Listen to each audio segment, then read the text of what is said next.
Hello and welcome everybody to the Remote Rhapsody final demo. We are really happy to see you all here, and I would like to move over directly to Vinit. Vinit is here from Deutsche Telekom and he will give you an introduction in the hackathon program. Thanks, Eileen. Hello, everyone. So, welcome. We are glad that you are here. Welcome, jury. Welcome, the participants, for all your efforts for the last 2 weeks. And welcome, everyone who is watching this on YouTube. So, let me start directly. Why are we here? We organized a hackathon, Remote Rhapsody, and the hackathon is part of a bigger story. And this is our story. We want to make Deutsche Telekom's developer platform as the ecosystem of choice for global telco community. How do we do that? We have the developer relations framework. We provide this framework for all the innovation programs inside Deutsche Telekom, provide the infrastructure to them to connect with the external developer community outside, and provide their way of putting the platform and product on this platform so that this could be utilized externally. We will be engaging with developers next year also. And as I said, hackathon is just a part of the bigger story and first event in its kind. Stay tuned for next things. So let me now go to the hackathon. What has happened so far? We called in for applications in the mid of November. The opening webinars, and then we got registrations from participants. Then opening a webinar happened on 1st of December already. So from the start of the registration to the start of the event, it was just 2 weeks.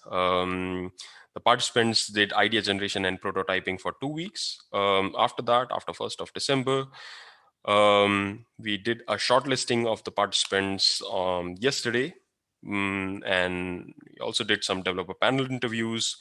And today here we are with jury selection and winner announcement. A short overview of the agenda today. Each of the teams would have 14 minutes, 6 minutes for the pitch and demo, and 8 minutes for Q&A. This is overall the time, and we will have a short break after 5 pitches After the break, we will have 4 pitches again, total 9 pitches for the day. And then we take half an hour for jury deliberation. And then after that, we'll do a winner's announcement and closing to the event.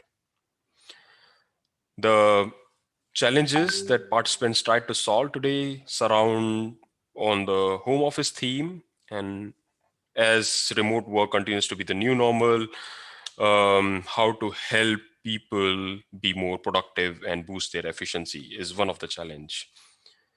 Of course, with home office, the work-life balance, the line between work-life balance has become blurred, and it's important to be physically and mentally fit. There would be some really innovative solutions you would be seeing today on this challenge also.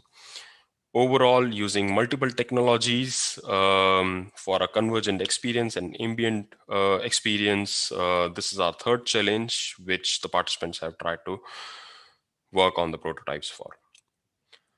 Um, Hackathon traction. So we started with 150 plus registrations, selected 62 participants from that. And just a bit of comment on the registrations. This event was only open for mid, central, and Western Europe, with people who know a bit of German. And 62 participants were selected. They talked together to form 42 teams. Out of that, we have selected 16 projects last weekend with the 2 weeks of prototyping, and this was really good. Yesterday, we did a pre-selection also again for the 9 top projects with really good quality of demos. Today, the jury would do a review and selection of top 3. The judging criteria, I think this is something which is important to know. We give importance to customer value. How much of the value is it for the customers, pragmatic result, whether this is an implementable solution or not, with multimodality, whether there is a rich experience by the customers with screen integrated or richer sound experience or voice experience. Whether the idea is unique or not is our fourth criteria, innovativeness, and these all criteria are weighted. Prizes, the first winner is going to grab 4,000 euros in cash. Second place, it's 2,500. Third place, 1,500. So with that, have fun. I'm done with the opening ceremony and looking forward to the slides and demos from the participants. Great. Thank you so much, Vinet, for your introduction. I would actually like to move over now to the first team. Our first team here today is called Virtual Teacher. That's the name of their project, and they've worked on the challenge Home Productivity. So we will have 2 participants now as the first team, which is Boris and Suprit, and they are here with us now, and we are really curious to see their first pitch now. So welcome, Boris and Suprit. I hope you're all right. Please start. I hope you've shared your camera, your sound is on, and please go ahead. Yeah, thank you, Eileen. Hello, everyone. Are you able to hear me? Yes, we are. Cool. So I'm very glad to be here and together with my teammate Suprit present you the virtual teacher. But before that, please meet Sarah. So Sarah is in the school. Sarah is closed because of Corona case in her class lasting already a month. So Sarah studies at home in conference calls. However, the tools that Sarah uses are not made for her, and she's constantly distracted. She also misses her teacher, Miss Lowry, who cannot help her individually anymore. Her mom allows her to use an educational app now, but that's quite boring. And her dad is in the other room doing home office, and he doesn't want to play with her now. So then our solution comes. Our vision is that we want children to learn and socialize in a safe environment.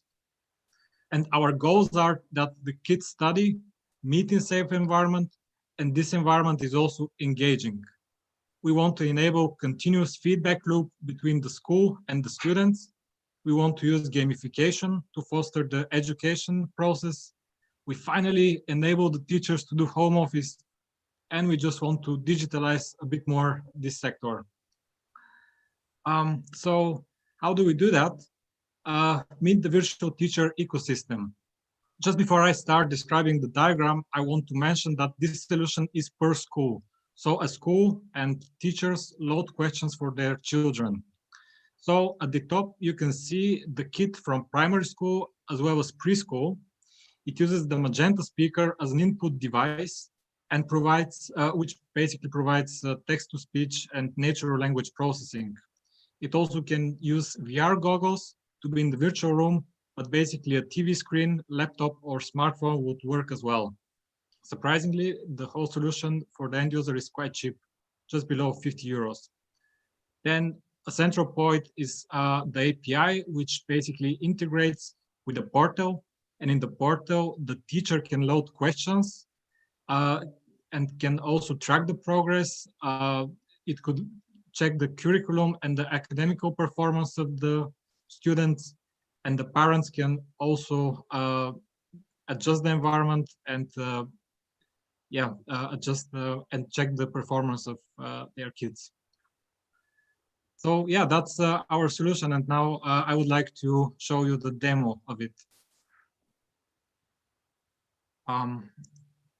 So in the scope of this hackathon, we built a basic virtual environment. So it's here, and basically,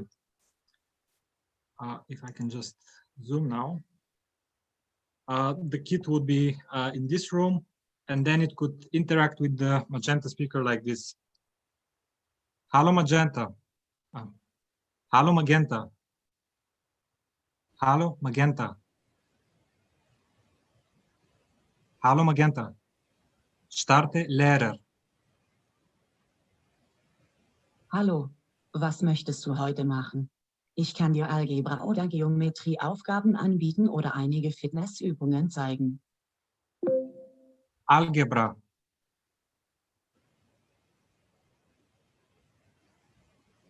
Wie viel macht es, wenn man 1 von 4 subtrahiert? 3. Sehr gut. Dann habe ich andere Frage. Was ist die Summe von 4 und 8? 13. Das stimmt leider nicht so ganz. Lass uns mal wieder probieren. Was ist die Summe von 4 und 8? Spiel wechseln. Das stimmt leider nicht so ganz. Lass uns mal wieder probieren. Was ist die Summe von 4 und 8? Wechseln. Was ist diese Figur? Rechteck. Das stimmt leider nicht so ganz. Lass uns mal wieder probieren. Was ist diese Figur? Rechteck. Sehr gut. Dann habe ich andere Frage. Was ist diese Figur? Dreieck. Sehr gut. Dann habe ich andere Frage. Was ist diese Figur? Spiel beenden. Auf Wiedersehen, bis bald. Sorry, my pronunciation is quite bad, but this is very basic demonstration of what in the virtual teacher we can do with the Magenta speaker. Basically, here everything could appear and could be 3D modeled, rotated. And the interactions of the teacher are also quite basic now, so it just rotates her head and looks into the camera.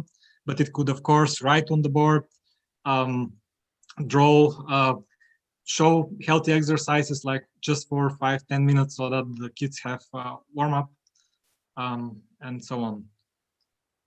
So thank you very much for your attention. Perfect. Thank you so much, Boris and Suprit, for your presentation and for showing us the demo. So we are with the jury now. Hi, welcome, jury. do you have any questions to virtual teacher? I would have a question, Raghu here. First of all, thanks for that really cool demo to combine the voice and the display aspects together. From a technical point of view, could you maybe briefly explain what you have done here? Because I understood the speaker part, that's clear, but how did you manage to connect it to the, let's say, the synchronization between the voice and the display, because it's a different system?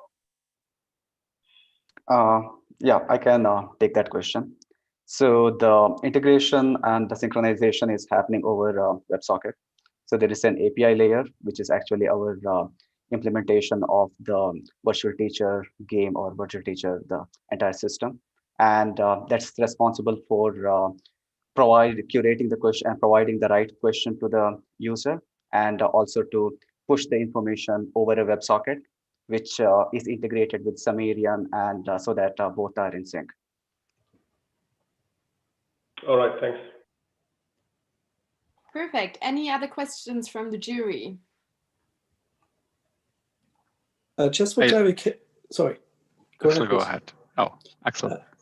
Just for clarification, you showed in your explanation that the pupil is wearing VR goggles.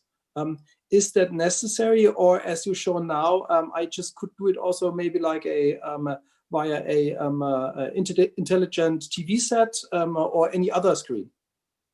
Yeah, it's yeah, you can do it on any other screen, but just to have a really seamless experience, and we want to engage the kids a lot. So we want not just to put another app on their hands, but we really want to take their attention and make them feel like they're in the classroom. We will bring their friends together in this classroom. So for having this experience, it's very recommended that one just uses VR goggles. Have you already found out whether it's something that is interesting for the kids? I mean, have you tried it with the neighbor kid or something? Or yeah, so my small cousins, they have VR goggles, and they are amazed really from it. So they are really happy with their experience. Although they don't use such apps, they use more games, and it's very engaging for them apparently. This one I haven't seen so far. So Umair here, can you guys hear me? Yeah. Yeah, okay. So I want to know a little bit about how is the content curated. So for example, how easy is it the teachers for them to be able to upload the questions, or even are there APIs in which third parties we can integrate them to create more rich content? Because one is the user experience, but the key part of this is the content creation. So I will take on this, but Shuprit, just please jump in. Basically, we want like a school and the teacher for the kids to take care of those of the kids that are in this school, and we want to make this environment as customizable as possible, so that it also takes in account the cultural aspects and also all other things that one could wish in a virtual environment. Basically, a lot is possible, and we want the teachers to create the questions and to add them in a portal, because they will know best how their kid is performing. Of course, we can also track the performance for the kids by ourselves, like writing their notes from the curriculums, their grades, but the teacher will know best it's his class, and that's why we would keep it like per school. I'm looking for a slide here. Yeah, so the degree of customization for this tool. So it's different languages, maybe different writing direction. All these things could be taken into account and customized before taking the virtual teacher to the kids. Quick question regarding the prices. You've mentioned 50 euros. I need to better understand what I get for 50. It's the small speaker and basic VR goggles. Okay, got it. Perfect. Any other question from the jury? Again, from my perspective, yeah, because I have a daughter and she uses a lot of these apps to answer the question. So the clear difference in value proposition is instead of using the click, she talks to the Magenta speaker. Or is there more compared to all the e-learning apps that you have available today? I think I will take that. So the whole idea is, though there are, as you have correctly mentioned, there are a lot of e-learning apps. The differentiation which we want to aim to get is the immersive experience you get with the virtual reality. So instead of just seeing one figure or just reading something, they will be able to experience what they are actually learning, the content. Instead of just reading as an apple, they will be able to experience apple. So I think we believe that that's going to have the more engaging, and it will be more interesting for the kids to actually engage with what they are learning and understand better. So I think we believe that that's going to be the differentiating factor. So the virtual reality experience is going to be a differentiating factor. Yeah, the interaction using voice with the when you are within a virtual world. So it's kind of more natural way to learn the things.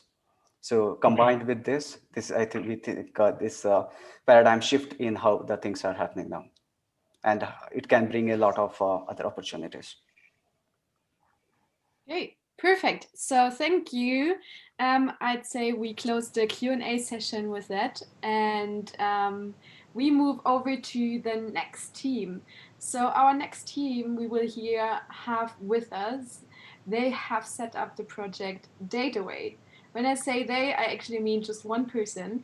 We will have Güseyin with us. He has worked on challenge number 3, namely convergent experience. So he will be here with us really, really soon and tell us more about his idea. And we cannot wait to see it. Of course, I had a sneak peek already. And yeah, be aware that something completely different might come up. And hey yeah, everyone.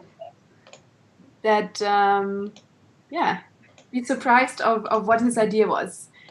And I think he is about to be with us in a second on stage.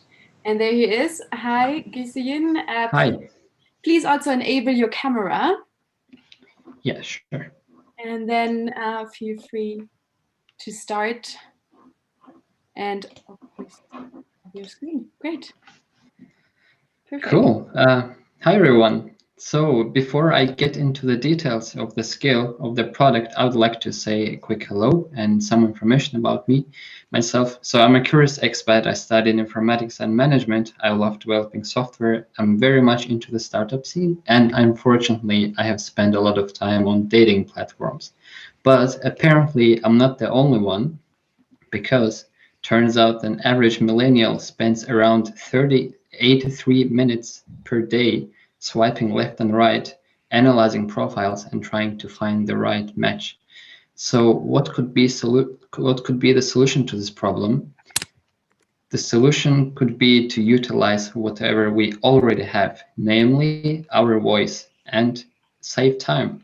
So the scale under our solution is called Dataway, and basically how it works is it connects users by letting them answer and ask each other questions.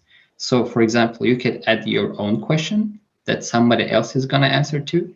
You can answer to other people's questions, and as soon as you have 3 matching answers, you get a match with the actual person.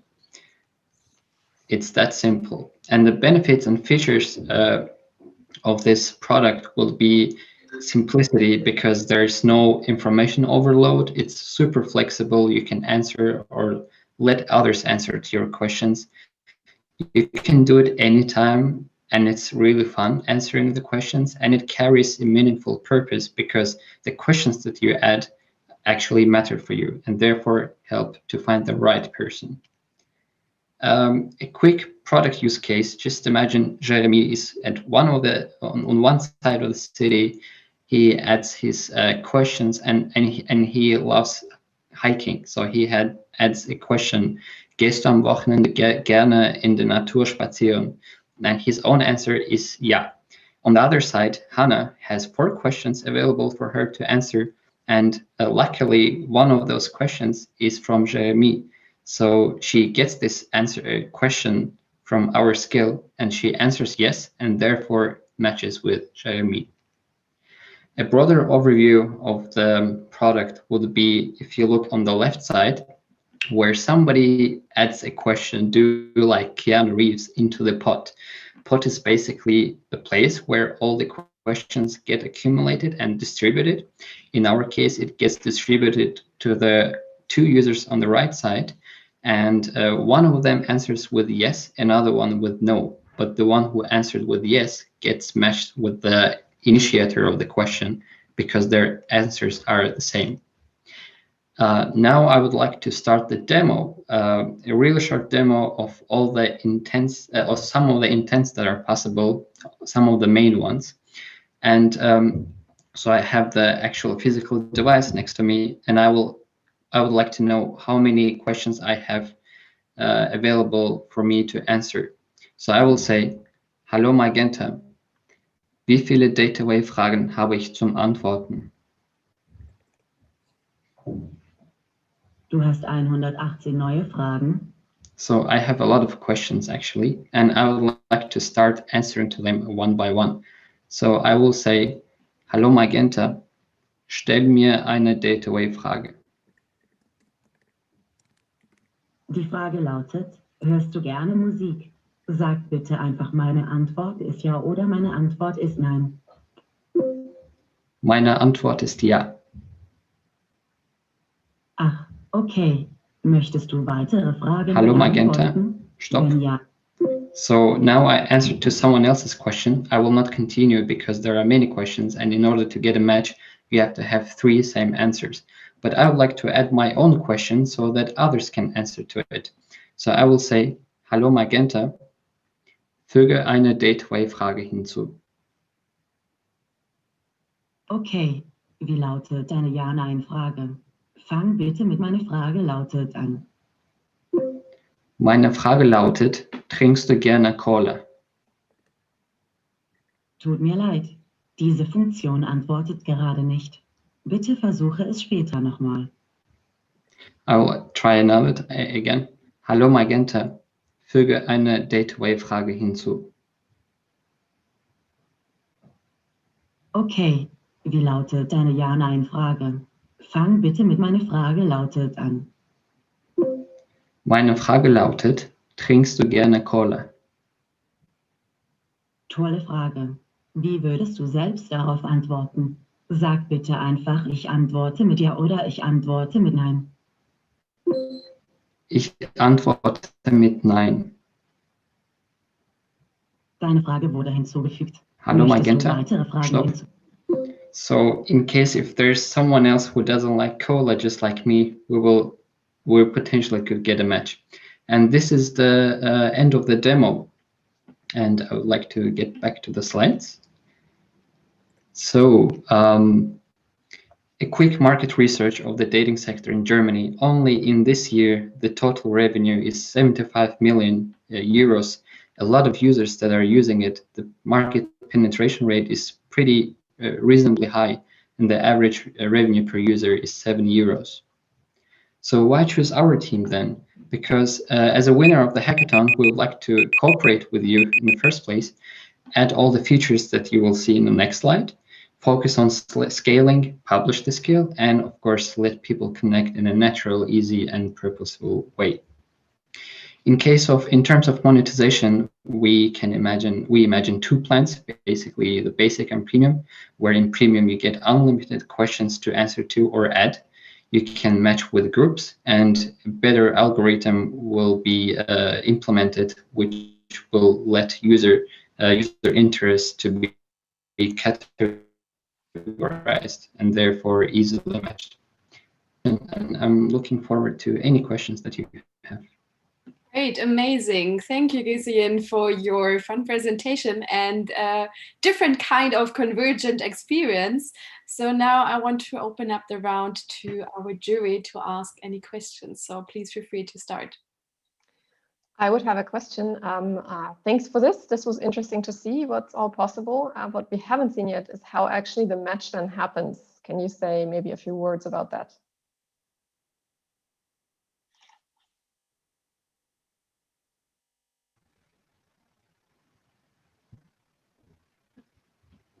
Gisien, I'm not sure if your connection is all right and if you heard the question from Hannah. She was asking if you could fill us in on how the matches are working. I'm sorry, I didn't.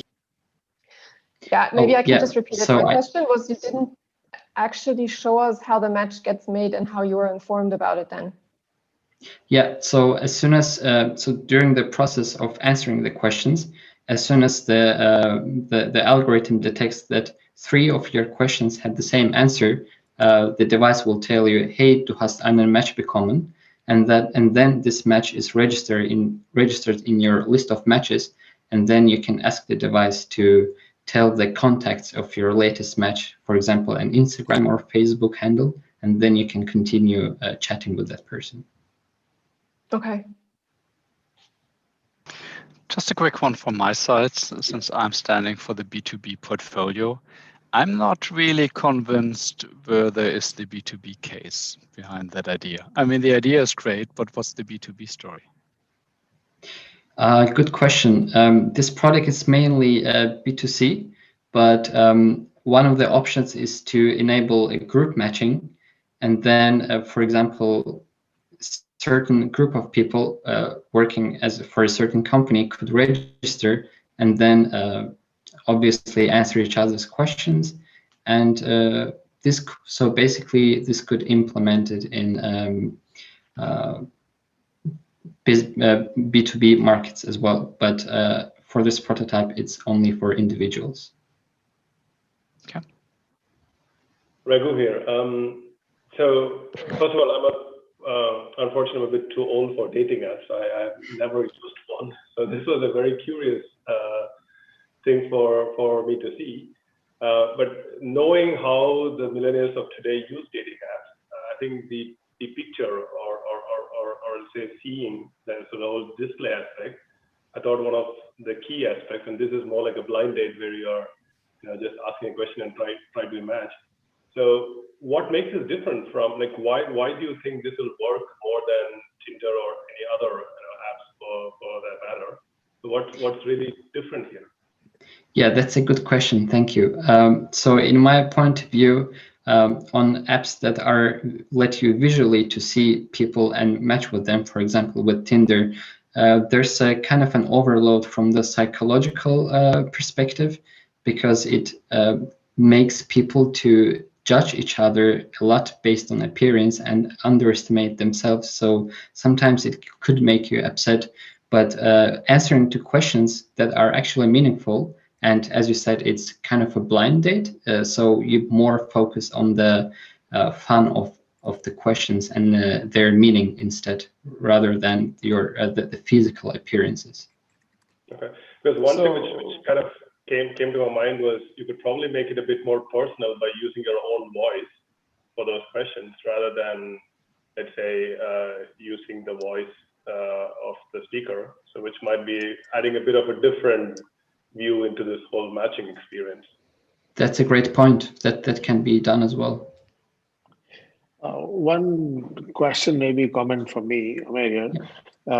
Again, I did not think I was old, but now that Raghu has mentioned it, I also feel old because I have not really used Tinder. But have you not? Why has this been such as a standalone app? Isn't it not better that we offer a voicification service to somebody like a Tinder, where they can just subscribe to our APIs and voicify a bit of their app rather than doing it on their own? How would you beat their proposition that they already have? That's also a good question. I would say it depends on Tinder whether they actually want to voicify their platform, and that could be actually a success. But if not, I would say we have our own solution on the market. Okay, so you're trying to say if you don't have an app with a photograph and likes and dislikes and no Insta connectivity, all those things, but a voice, we would be as successful or competing with the Tinders of the world. Yeah, because I would say it's the same area, like dating area, but kind of on an other domain, namely speech domain. And I did some research. There's no similar product on the market for dating skills for smart speakers. So I would say this is something new in that area. Okay, thanks. Okay, perfect. If there's no last question, I want to thank you, Gisien and Dataway, for this presentation. Thank you. We will see you later again. So see you soon, and thank you for your presentation. Thank you. With that, I would actually like to move over directly to our next team. Our next team is also, again, one person. And his name is Pavel. And Pavel came up with the idea, cook healthier, feel better. So this actually is a part of the challenge work-life balance. So we're really, really curious to see what he can show us. So hi, Pavel. I think you're already here with us. Yes. And please feel free to share your screen already. Can you see it? Yes, we can. Perfect. If you only click on present mode, you're good to go. Okay. So you can hear me also, right? Yes. Okay, so welcome to presentation for Cook Healthier, Feel Better project. My name is Pavel and I'm going to present it. So the problem which I'm addressing is that nowadays people are consuming large amounts of highly processed food, which has bad influence on their mental and physical health. And people don't have time to cook. So let's try to find solution to it. Oops, I wanted to cover. So solution would be to make cooking simpler. Main problems with cooking is that it takes time to find what we want to cook. And also it takes time to find instruction how to cook and to follow them. Often in the kitchen, we have hands dirty and stuff like that. And it's not very convenient to use computer to check what we should do next. And so that's the point where Magenta comes, because it feels like it will be perfect to get those instructions coming from Magenta speaker and interact with it with voice. It would keep our hands free to be active, to cook, to cut stuff and prepare the meal. And so a roadmap would be to improve the interaction with Magenta speaker, so that instruction will be given in best possible way and that we can talk to Magenta and get those instruction when we should. And another thing, I think it will be very helpful to have like a shopping list for the products, for the recipe which we are going to cook, so that we can get, for example, shopping list to email or as text message, or for example, the order could be done even automatically from the web shop. And also I think creating some kind of Magenta cookbook, which would contain our favorite recipes. It would also contain our preferences, our allergies and things like that. And we could customize them according to our preferences. So could I move to demo part now? Please go ahead, yes. Yes, can you see me? We can. Okay, so I'm in the kitchen. So that's like I think usual environment for cooking. And I'm having here like Magenta cookbook, which is to visualize what we are doing. And here, I don't know if you can see, we have two products listed, two recipes. One is salad and one is spaghetti. Spaghetti is currently selected, but it's not a healthy option. So let's switch to something more healthy. Hallo Magenta, koch jetzt Salat. Salat ausgewählt. So as you can see now, salad was selected. Okay, so this shows our progress. And let's check out if we have all the ingredients needed to cook. Hallo Magenta, Kochzutaten. Gurken, Tomaten, Eier, Feta-Käse, Olivenöl. Yeah, these are a bit imaginary products, but let's assume I have them. Okay, so now we can start cooking. So, Hallo Magenta, Koch anfangen. Gurke in Scheiben schneiden. Hallo Magenta. Hallo Magenta, Koch danach. Tomaten in Scheiben schneiden. Okay, so that's the next step. Hallo Magenta, Koch danach. Eier hinzufügen. Okay. Okay. Hallo Magenta, Koch danach. In einer Schüssel mischen. Okay, so let's do it. Yes. Process is ongoing. Yeah. Okay, let's see. And all our steps are being marked here. So when I say let's move to next step, it's following. Hallo Magenta, Koch danach. Okay. Hallo Magenta, Koch danach.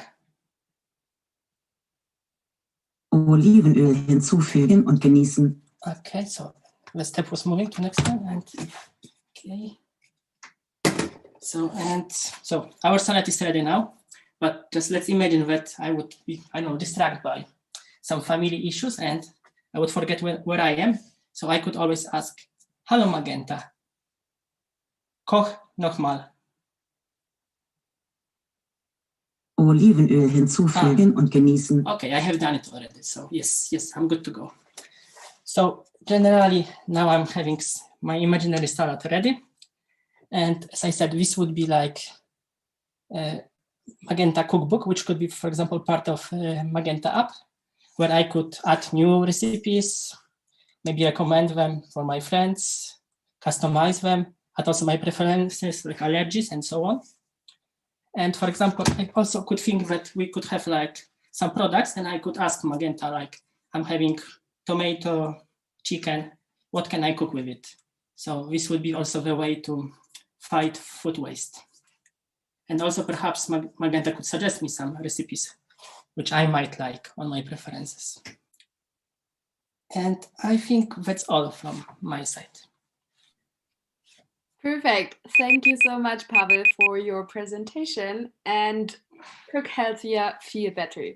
So now we're here with the jury. Welcome, jury. Are there any questions from your side? And here's Magenta speaker. Yeah, this is Axel. Pavel, thank you.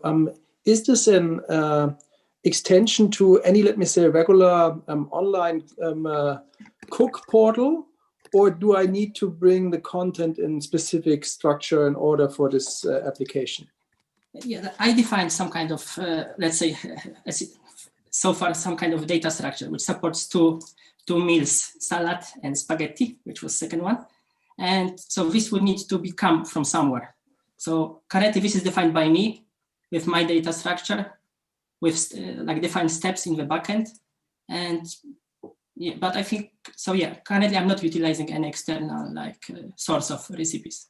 Mm-hmm. But of course, that's and just also like asking in a bit different way, could this be also used as like a voice support for, let me say, an instruction to build something together, like a IKEA yes, a cupboard, or even like in a more B2B context, there's someone out in the field needs to fix something and it's looking for like a voice assistant to help in doing the right steps or in health. Is that something that you also envision, or are you more focused on your current use case?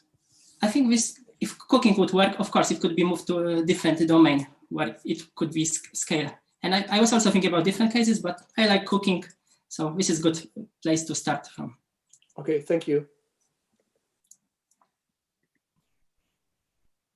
Right. Any other questions from our jury?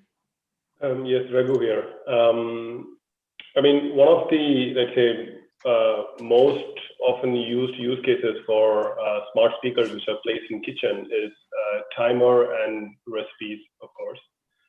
And I'm just wondering, having seen your demo, like the whole conversation was a bit cumbersome. Wouldn't it have been much more easier with a kind of a display kind of device? Because what's the added value of the conversations? What's the added value of voice part? Because as a user, I want to see the recipe, and if I have a display with a smart speaker, then it's there. So what makes the conversational part unique?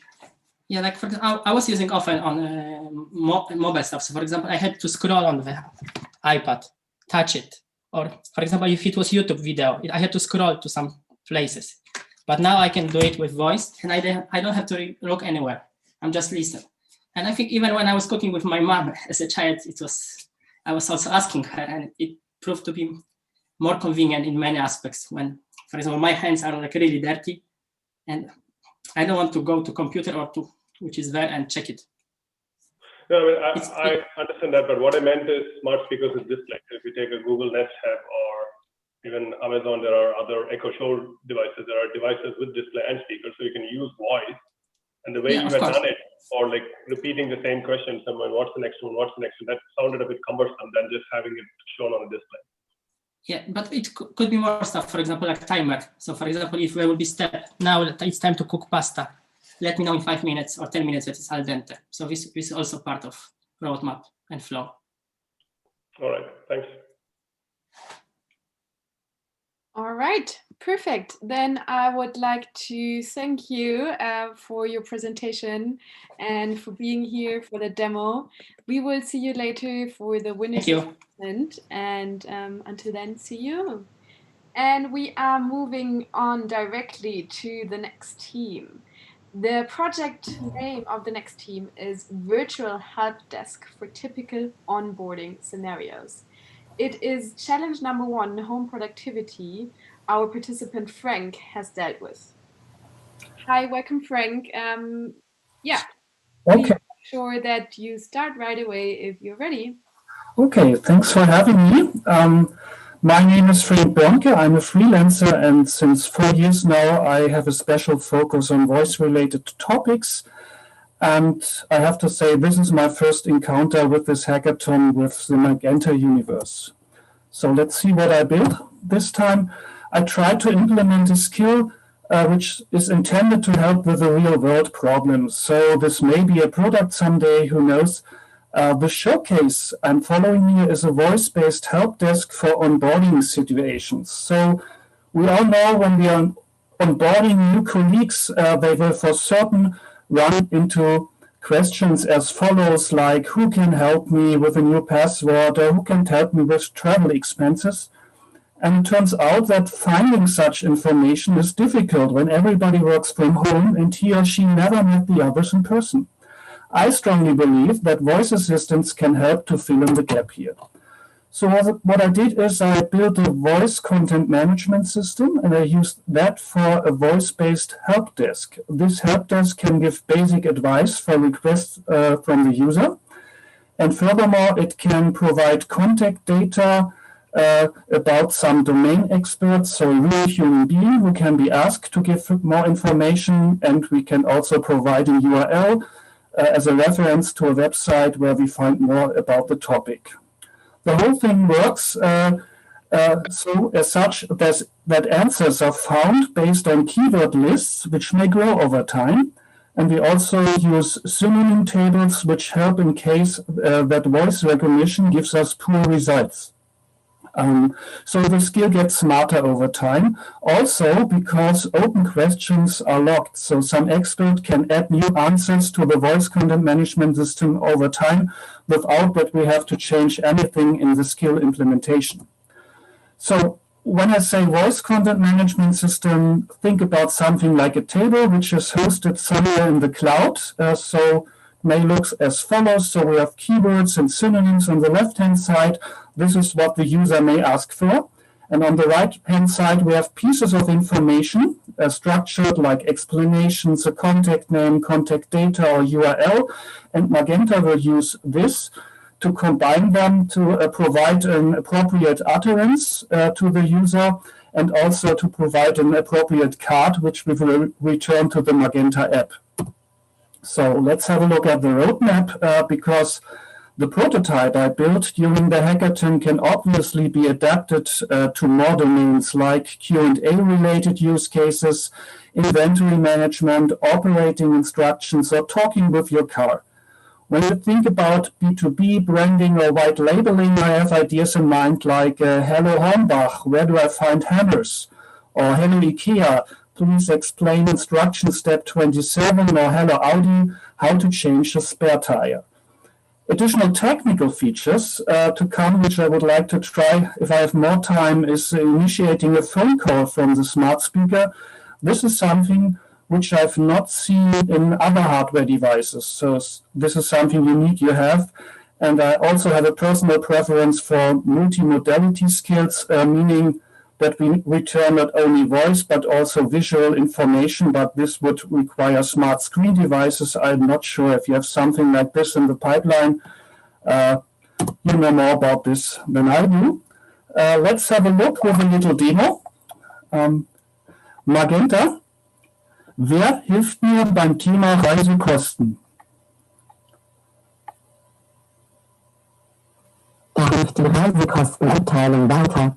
Erste Anlaufstelle, Marianne VW. Kontaktdaten, Telefon 00498912343. Diese Informationen findest du auch in deiner Hallo Magenta App. So, this is everything what I can show you in some minutes. Now I'm happily awaiting your questions, and I say thank you for your attention. Perfect. Thank you so much, Frank, for your presentation and the demo. Are there any questions from the jury here? Yes, I would have a question. In your imagination right now, how easy would it be to adapt and fill the content? For example, if you envisage something like IKEA or Hornbach, then there would have to be continuous updates of the inventory, especially for questions like where can I find X, Y, Z? And okay. Then I switch back to this table here. I hope you can still see it. In the moment, this is a database with a visual interface here. But I used a service from Airtable. You can see it in the lower right corner. They have a REST interface. And if you have an inventory hosted in some kind of a database, we would need some kind of an adapter, which would run in a batch to update this table here. And we would then have additional columns, not about contact names and contact data, but about a location where I would find something. Or an explanation how to build up something.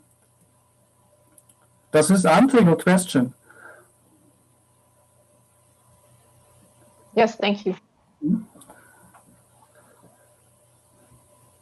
Any other questions from the jury? Okay, I guess that was it then. So, I have a question, Raghu here. Please go ahead. So I also saw on one of the slides where eventually it's a B2B white label or different kind of solution. So I mean, I understand the helping aspect here of asking a question and finding an answer, but that's a very generic one. I mean, if you think of knowledge, you could apply the same to Wikipedia, where you just say go grab data from Wikipedia, make it searchable, and then turn it to a question answer. So what makes it different as a this kind of onboarding help? I mean, like what's unique about it? I'm still struggling with that. Okay. It's not that we have static information. We have something, maybe it was not that clear. The system is learning in a way that if somebody is asking for a topic, then the entry is not yet handled. When we create an entry dynamically, I have an example here. I believe it's difficult to read. Somebody asked for a Firmenwagen, and we did not have an answer yet for that. So an entry is created automatically here, and some maintainer of this repository here would look update on a daily basis, maybe where open questions. We don't have a green mark here yet, and he would provide an answer here which makes sense and tick the green mark, and in that moment the system would have learned something. So the next day we would really get an answer for the same question. But do you think this approach is scalable? I mean, like, think about the number of variant questions the number of people can ask. I mean, these are a lot of questions. So, like, this way of someone maintaining this doesn't seem to be a scalable way of doing it. Well, it totally depends on the domain you have. Of course, if it's a big domain, then you already have the work now, when you have some kind of help desk, and they know for sure what the frequently asked questions are, and they would start with those items. All right, thanks. Mm-hmm. All right, perfect. Thank you so much, Frank, for being here and for your presentation. Okay. I would like to move over to our next team. And the last team before our break, so our next team is also one person. It's Leonard, and he has also worked on the challenge Home Productivity. The name of his project is Time Tracker, and he is here with us now. So Leonard, please feel free to start your presentation whenever you are ready. Welcome to my presentation of the Time Tracker with Clockify within this hackathon. Yeah, that's me sitting in the office. Right now, I'm a software engineer at OnSci. And yeah, now you see me in my home office. Not long ago, like a year, I still was a student, and I wrote my thesis about testing conversational voice user interfaces automatically. So this is a bit of my background in voice assistants. And yes, I also did a bachelor, and you probably ask yourself why he's putting on this stuff. It's old. Well, it was my first job at PricewaterhouseCoopers where I learned that time tracking is very important. And I feel these days it even gets more important. Let me talk about the issue I face. So working from home comes with advantages and with disadvantages.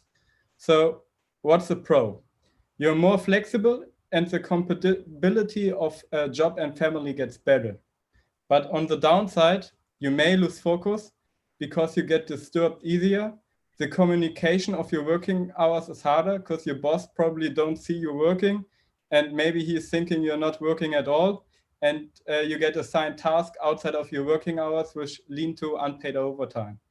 To avoid this, keep track of your time. And well, I have great news for you. There are already great tools for time tracking. In our company, we are using Clockify, and there are a bunch of other companies who also use Clockify. So maybe use Clockify and you don't have this issue. But there's the next question. So where can I use it? Where can I use Clockify? Well, you can use the desktop app, you can use a mobile app, and you can use a web app. And here comes the motivation for the project, for my project in this hackathon. The private environment in the home office gives you the possibility to track your time more efficient via voice. And yeah, this was my solution. Put on Clockify on my Magenta speaker. So why is it more efficient to use voice? Well, faster. You don't have to open an app or a website to do your time tracking. It's hands-free, so maybe you have to jump out of the room to get your children or just a package from the door. It's intuitive. It's like having a little assistant sitting next to you who's tracking your time for you. And yeah, when you're all alone in your home office, you can have also a nice conversation with at least a speaker.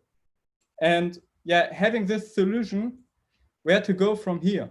So when you face the issue I introduced to you, and you don't have a time tracker yet, why not using Clockify and Magenta speaker? It feels like love. It works great. And well, when you're saying we already have a time tracker, well, you can still have the benefit of using voice with Clockify and Magenta Speaker and just use the exports of Clockify to enhance your tracking. The second idea which comes in mind is, well, you can connect any time tracker you are using within your organization and connect it to the Magenta Speaker. Create your own voice user interface which suits best for your company. I would be happy to help you. But let me first show you what I did during this hackathon. Hallo Magenta, Zeiterfassung öffnen. Willkommen zum Time Tracker Skill. Hier kannst du deine Zeiterfassung in Clockify vornehmen oder gebuchte Stunden abfragen. Um eine neue Zeiterfassung zu starten, sag einfach Zeiterfassung starten und gebe das Projekt und die Aufgabe an der du arbeiten möchtest. Beim nächsten Öffnen des Skill kannst du die Zeiterfassung anhalten oder gebuchte Stunden abfragen. Möchtest du die Zeiterfassung starten oder gebuchte Stunden abfragen? Zeiterfassung starten. An welchem Projekt möchtest du arbeiten? Am Hackathon.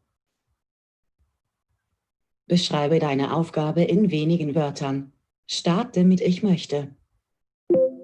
Ich möchte die finale Präsentation halten.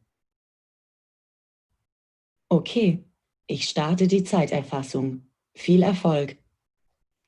So, what happens here? As you can see, just my time tracker is invoked. Oh, I see a mistake here, so I can correct it in the interface. I also like this to be small. But what I can do here as well, saving, I have a dashboard where I see my hours, and I was pretty surprised when I saw how much time I spent on the hackathon. If you would ask me like yesterday in the interviews, how many hours do you think you spent? I would hardly say 40 hours, but now I have to say, oh, it's even more than 60. It was fun, so that's okay for me for the hackathon.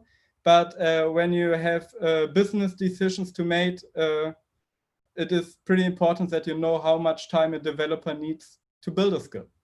Also, when you want to charge somebody for the hours that have been tracked, and here you see the hours again, and you can use here the export function, and you will get a nice Excel sheet with all your hours, which you could easily also integrate into your time tracking.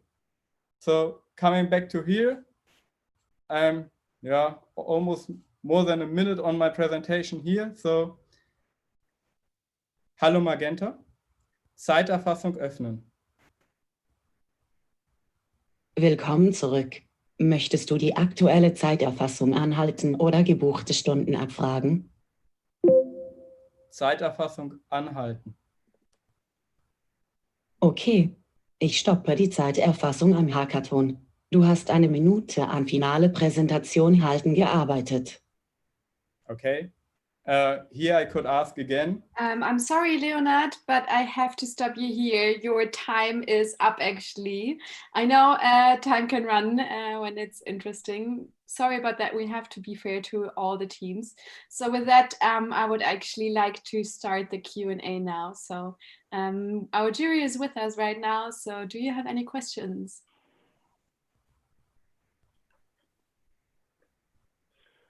So it's Raghu here. So the idea that you've shown here is to basically, connect an existing app which tracks time and just add a voice interface to it. Yes. And the use cases seems pretty limited. Like you just enter and then ask for the overall stuff. So why do you think voice helps to make this easier? I mean, I probably would do it on the app, or even if there's a mobile app, then it's probably easier to do it. So what makes voice better with this use case? Yes, you're right. So there are use cases where it's better to have the screen, like for editing or for reporting, I think. It can be faster. Like when I just popped out, and I just prompt my speaker. It's faster than open my app or open a web page. And it's hands-free. So I'm thinking of my boss who has a small baby right now. And when it starts crying, he immediately runs through her and helps her out. And then it would help him, like having his hands here, caring about his baby, and still be able to stop his time tracker. Okay. And the integration that I've done here, is that kind of an official integration with Clockify using their APIs and stuff? Yes, I'm using their API. For normal users, you can generate an API key. And I'm using the hashed user ID of Magenta Speaker, where I connect the user to his time tracker. I also have this little onboarding of new users. So when you enter the speaker and you are not known to my system, you get a card with a link to a website. This is shown here. So here you see there pops up a card when you first open the Magenta speaker when you're not known to my system. You click on the link. There's transfer with a user token, which is time limited. And there you can enter your API key, which comes from Clockify, and store it in my database. And then you can use the skill within your Clockify account. But this is more for a hackathon, right? I mean, not what a real end user would be doing. Yes, like as you can see here, it says not safe. So you probably need to talk to lawyers before you can use it. I know from other systems like Amazon Alexa, they use OAuth. So they have a API which is used for account linking, and which you could use. I didn't have such a API in this hackathon. So yeah, I used my own hack to do that, but it's possible also for you or other test users to use it. And on security purpose, it definitely needs to be improved when you want to bring it in production. All right, thanks. All right. If there's no other question left, I would like to say a big thank you to you, Leonard, for being here for your presentation. And with that, I would say we can actually move over to our little break. So we will be back shortly. We will see each other again at 4 o'clock. So stay tuned. Take a bit of break, take a coffee, and we will see you soon back in exactly 22 minutes.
Hello and welcome everybody back to the Remote Rhapsody final demo day.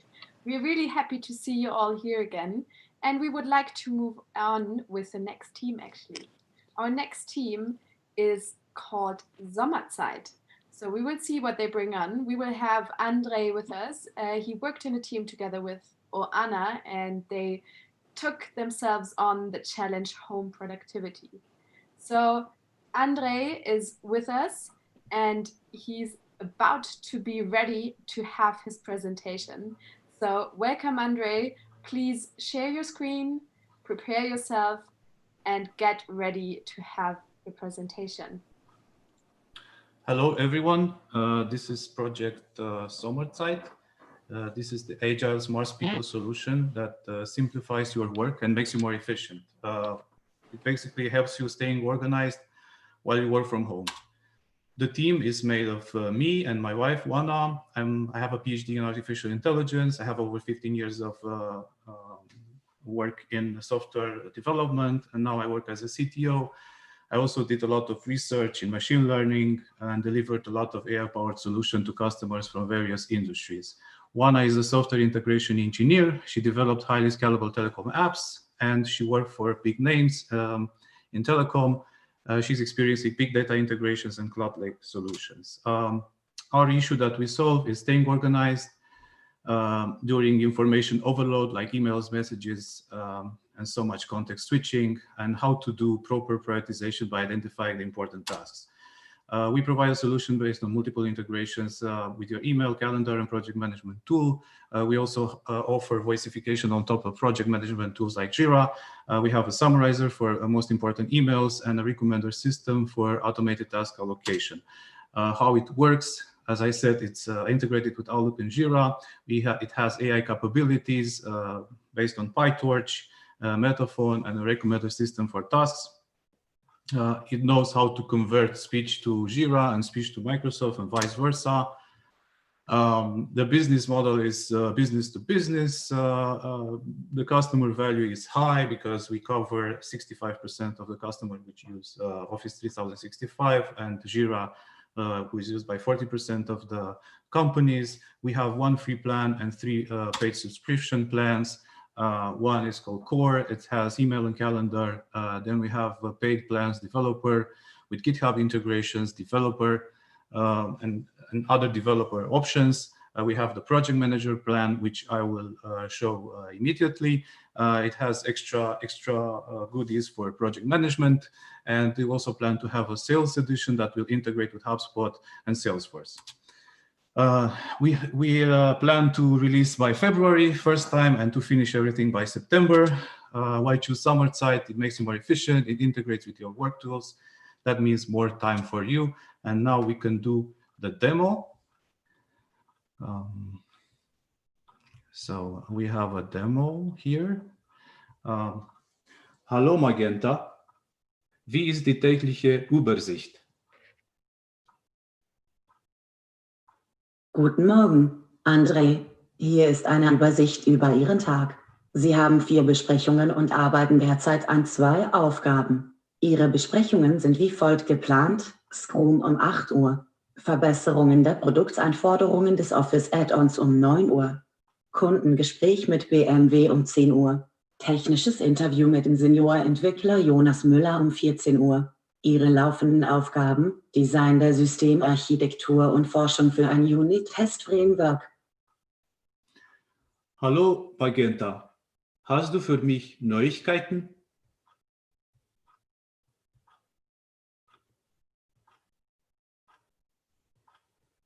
Sie haben E-Mails mit den folgenden Titeln erhalten: Morgen spät kommen von Adelbans, Server ausgefallen von Diego Siciliani und Demo für Neukunden von Isaiah Langer. Wichtige E-Mails von Diego Siciliani mit dem Titel Server ausgefallen. Hallo André, der Lizenzserver ist ausgefallen. Ich habe diese E-Mail, um den Zugriff auf den Produktionsserver anzufordern. Ihr Team hat heute noch keine Aufgaben erledigt. Hallo Magenta, wie ist der Projektstatus?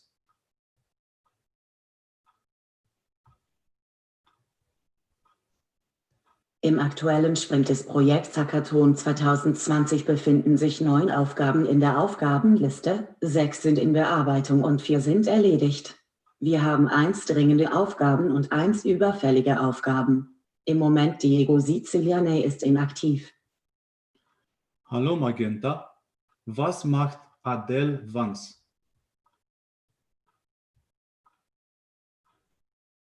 Adele Vance hat 2 Aufgaben in der Aufgabenliste, 1 sind in Bearbeitung und hat eine Aufgabe abgeschlossen. Adele Vance arbeitet derzeit an den Aufgaben, Erstellung einer neuen Aufgabe. Andre, if you are sharing your screen, we are not able to see that. We just see the presentation. Yes, I'm sharing the Jira web. Okay, we don't see that. Okay. Let's finish with the last one then, and then maybe you can try again to share. Hallo Magenta, können Sie mir empfehlen, wie ich die Aufgaben zuordnen soll? Auf die Frage, können Sie mir empfehlen, wie ich die Aufgaben zuordnen soll, habe ich leider keine Antwort. Hallo Magenta, können Sie empfehlen, ein Projekt? Hier ist die vorgeschlagene Zuordnung für die verbleibenden Rückstandselemente. Wir können Aufgaben zuweisen, erweiterte Protokolle für die Benutzerinteraktion und Einrichtung der Jenkins-Pipeline an Diego Siciliani.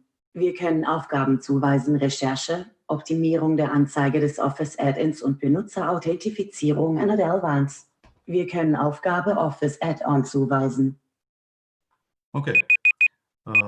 So normally you should have seen the screen. I'm sharing the whole desktop on Zoom. Should I share? Okay, thank you, Andre. I think now we can see your screen. Yes, for the last part we could. Thank you for that. I would like to move over now to the Q&A. So do we have any questions here from our jury? Raghu here. So can you maybe talk a bit about like how this was technically done? Because I mean, integrating with different systems, which seems like Jira is different to Outlook is different to, you also mentioned Zoom down the line. So is it a generic integration that can be reused multiple times, or is it a specific integration? So how was it exactly done? It's integrated first with Outlook. It has a tenant ID in Azure ID. It can be configured. So I have a configuration file. So you can go to the client and you configure this. The queries are also configurable. Jira is the same thing. It's an API token. Again, this can be configured. JQL queries, again, are configurable. And the AI capabilities, machine learning and everything, are also are some libraries based on PyTorch, Bird Summarizer for German. And most of the queries are also helped a bit by Metaphone algorithm, which just funnels, reduces a bit the possibilities of assigning tasks, for example, or to query it for tasks. I also have the possibility to create tasks. This is just a small part of the demo. I wanted to show the capabilities. And first and foremost, I wanted to do something that I would also use myself in my own work. So to get the daily status. Okay, from a customer point of view, do I have to configure the Outlook, let's say, username, password myself in the app? Or is it more of a B2B thing that when, let's say, as an enterprise admin enables it and then I can just see it? So is it more B2C or is it more B2B2C? It can be done in both ways, but this solution in particular that I developed for this hackathon is the admin configures for everyone. This is the way it's done. Okay. But can be easily done anyway. So it's easily configurable, anything it's. So Andre, if you use the system by yourself, what is the use case why you're using that and not sitting in front of the system and then getting the information? To me, everything boils down to not getting interrupted, like logging into these systems, searching and doing these queries by myself. there is the possibility to save this in Jira as saved queries, of course. But I just want to continue do my work and carry on, and also use the summarization a feature that I think it's valuable. And when the notification service will be enabled, I think I will get more power from this system, way more power, because I'll get notified when something happens, something draws my attention, that I don't have to go and check every time. So if I don't know if you couldn't have been shown for, but it was a service called Update Me. So when I ask Magenta Neuigkeiten, it tells me what happened in the meantime. This was like a workaround to the fact that the notification system was unenabled for us in this hackathon. But basically, this should have been like, hey, you have an important mail, sending it right now. But this was like, workaround. Okay. All right, perfect. Thank you so much, Andre, for your presentation and for being here, for showing us your idea. And we will see you later again for the winner's announcement. Okay, thank you very much. And with that, I would actually like to move over to our next team. Our next team took on the challenge Convergent Experience, and the team is called Eutnos Rathio Suite. We have two team members here with us today, which is Ashia and Antnan, and I think they're with us already. So please feel free to share your screen, enable your camera, unmute yourself, and get ready to be started. Okay. So hi, my name's Arshia Gracio. I hope you can see my screen. Yes. Wonderful. Yes. Awesome. Really happy to be here. I am the founder of Eutnos. We are an early stage startup in the healthcare space. We are a seasoned team of veterans from the ICT industry, healthcare ICT, devices, software, and I come from Nokia, so I am no stranger to T-Mobile either. So we're bringing these skill sets and experience into creating solutions which simplify the patient experience in the healthcare industry today. So why are we here and what are we trying to solve? We know that there are, I call them the top of the pops of healthcare. There are three very big killers in the world, of which respiratory disease is actually number 2. The global footprint for asthma, COPD, pulmonary fibrosis is massive. But since we're talking about Germany, I'm going to zoom into this. All of these respiratory conditions I've spoken about are chronic conditions, meaning they never go away. The only way you can control them and prevent mortality and hospitalization is by self-managing your problem better. They cost the government close to 2.7 billion euros. This is 99, and in healthcare we know there's a 20% year-on-year cumulative aggregate average growth. So we know it's becoming bigger. And it costs about 11,253 euros per patient because of preventable hospitalization today. And the reason, again, is because of failure in adherence. And we see this a lot in pediatric and geriatric populations especially. So let's talk about self-management. Unless you're asthmatic, I think it always helps to kind of explain this. So self-management is made up of a couple of steps. And depending on your severity of asthma, you do things more or less. So the first one is your daily monitoring of your lung capacity. That is absolutely critical. There are a few devices in the market today that are available. For the most part, it happens at point of care, though, when you go into the doctors. And the other really important part is to track your trends. So your changes in your spirometry, your lung capacity over time, because these are different based on different people. Asthma is not a homogeneous disease. It's actually very different for different people. Breathing exercises. This is a lung disease. It's inflammation of the lungs, which means that you have to be able to strengthen your lungs with breathing exercises. There's a physiotherapy aspect of it. And the most important part is medication adherence. So you've got 2 inhalers if you're asthmatic. One is a preventer, something you take every single day. And the second one is a reliever, something you take when you have exacerbations. The first one is a corticosteroid inhaler, meaning it can cause a lot of long-term diseases like osteoporosis, glaucoma. It affects women a lot, actually. And the reliever causes cardiovascular conditions. So there's a lot of evidence, clinical evidence, because asthma is not a new disease. I put all of the references there in case you'd like to look at them. So why are we here today? What is our value proposition? We want to make it easy. We want to make it simple and easy to manage your condition. It's really that simple. And the way we do it is by automating the daily tasks that you do many times a day, which are problematic. We want to take that away. We want to look at devices in your ecosystem and provision them, enable them to help you do the things that you need to do, like spirometry, and I'm going to show you how. We want to use simple interfaces, the way you would talk to a carer or a provider, to get these devices to work for you. That's the whole point of technology. It has to be invisible. It has to blend into your ecosystem. And all of this data that's being collected, that's where the value is. Without the data, we cannot be proactive. We want to provide the providers with the means to make proactive interventions and customize outcomes. So where do we sit in all of this? We are basically a data lake. We are an AI company. We sit in the middle. We've got a platform. On this platform, on the right side, that's a representative patient ecosystem where we see the magenta speaker is a very important part from a UI perspective. We've got connected devices like wearables. We're doing a lot of work in assessing vital signs to create these notifications, alerts that help people do other things. We have an app interface, a user interface, which has a chatbot, it has dashboards, and connected inhalers and other ecosystem pieces, IoT devices. On the left side, you see the provider interface. So all the data that gets aggregated into a provider, so your healthcare provider, imagine telehealth, telemonitoring, and also we have a mobile device, that enables the same thing, a bit like what you're doing with your chatbot. Now, all of this is built, or we need to build on a secure connectivity pipeline. Security is absolutely critical to us.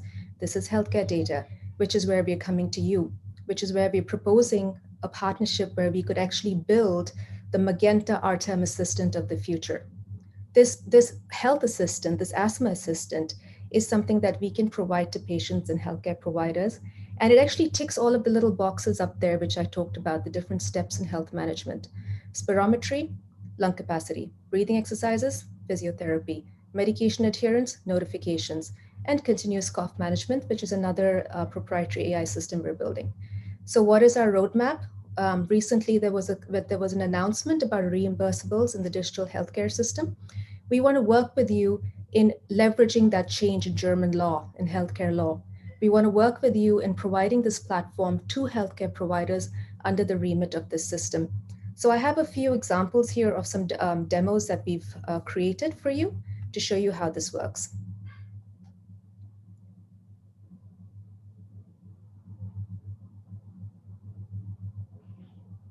Hallo Magenta. Atme jetzt.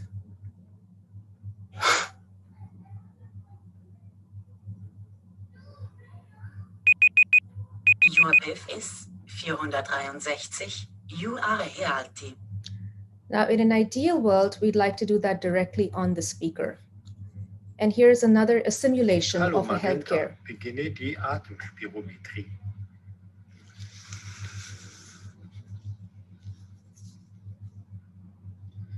Bitte halten Sie Ihr Telefon etwa eine halbe Armlänge von sich entfernt und blasen Sie in die Richtung Ihres Telefons. Ihr FEV-Wert beträgt 210. Ihr Atemwert ist im gelben Bereich. Ich empfehle eine einfache Atemübung, die Ihre Lungenkapazität verbessert. Möchten Sie beginnen?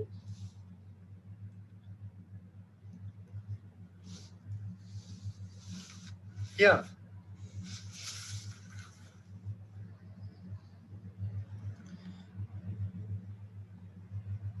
Diese Atemübung dauert 3 Minuten. Bitte beginnen Sie, indem Sie Ihre Handfläche auf Ihren Bauch legen. Atmen Sie ein, bis Sie diesen Ton hören. Dann halten Sie die Luft an, bis Sie diesen Ton hören. Anschließend atmen Sie aus, wenn Sie diesen Ton hören. Möchten Sie damit beginnen? Okay, I have to stop you here because the time is up. Just in time.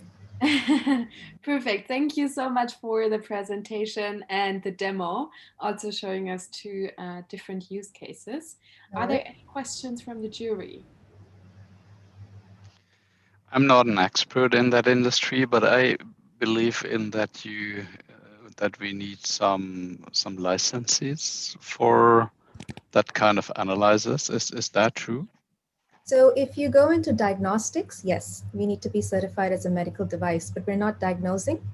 So we're doing assessments. So these are already people who have been diagnosed with asthma, COPD, pulmonary fibrosis, the rest of it. Okay.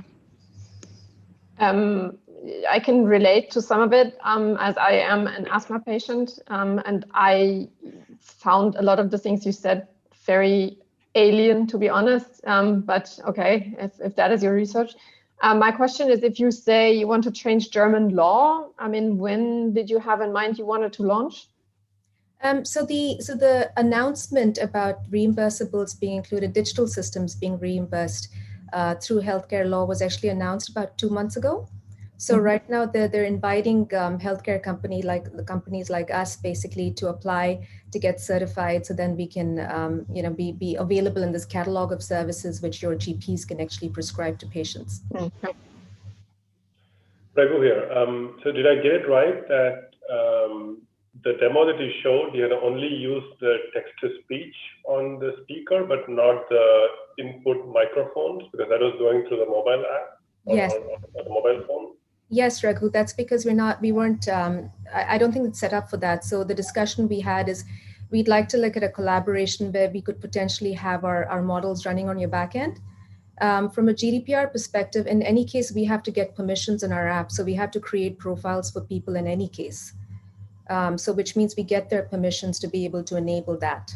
But ideally, we'd like to take away the phone because little kids and geriatric patients, I mean, we can't expect them to be familiar and use mobile phones very easily. Okay, so that was a technical challenge for the hackathon, but in ideal case, you could just use a speaker with a microphone to use it, and without any of those, like, because the speaker is a different kind of device than a mobile phone that you might hold nearby. So are there any issues in terms of like background noise on how you speak and from which angle you speak and all of that for a better clarity of your, let's say, the assessment? Yeah, so the way it works is you have to hold the phone. So the way spirometry works is there are certain or clinical models parameters that are already in place. So it's your height, your weight, your age, and then there's an assumption about what your mouth capacity is basically. So the way it's done is you hold your phone up here about this far, and then you blow into it. So this is how you would do it with the phone. So we have these models that we've created with patient data. Basically, we have a database of about 100 patients that keep feeding us with data. And so we've modeled it. So we've used signal processing algorithms to clean out the background noises and so on and so forth. So we would have to work with your hardware and we'd have to do exactly the same thing. All right, thanks. No worries. And I think, just to the point about how a lot of this is unfamiliar is because it's all still not gone into the mainstream, and hence why it's really important for us to be able to get these patient groups and get the feedback. And we have a lot of focus groups where we've got very positive feedback actually. So that's why we're very confident. I've also seen recently a lot of news around trying to detect COVID and also with these kind of stuff. So I think from an academic point of view, this is new because you can try to apply machine learning, but are the results accurate enough? Are they, can they be qualified to do the next step? That's always an open question when I see news like that. Yes. And I think that's going to be the key challenge, I guess, with problems like these. Absolutely, 100%. So there's one part of it which was the COVID discussion, but what I've just shown you, the spirometry, that was actually done about 6.5 years ago. So it's something that's been validated for some time now. It was actually a service that was launched on a Nokia device. I don't know if you remember the 6210, the really old antiquated pieces. So therefore, there is a lot of evidence already for this piece, which is why we presented it as something that we could potentially roll out because there's data to back it up. Now, things like COVID, that's different. That's work in progress for coughs. There's a lot of databases there as well. So we're not even going into that space. We're actually looking at something that has such a massive footprint and that needs to be managed in the mainstream. So it's really size of the prize we're going after right now. All right. All right. Is there any last question to the team? If not, then I would like to say thank you very much to Eupner's Breath Suite. We will see you later for the winner's announcement. Absolutely. Thank you, guys. Thank you. Thank you. And we are moving over directly to our next team. We are getting closer to finalizing this day, but before that, we want to see Warehouse Whisperer. Warehouse Whisperer consists of Florian and Amy, and they have worked on the challenge Convergent Experience. So we are really, really curious what they can show us and what they've worked on. So welcome, please feel free to start right away when you're ready.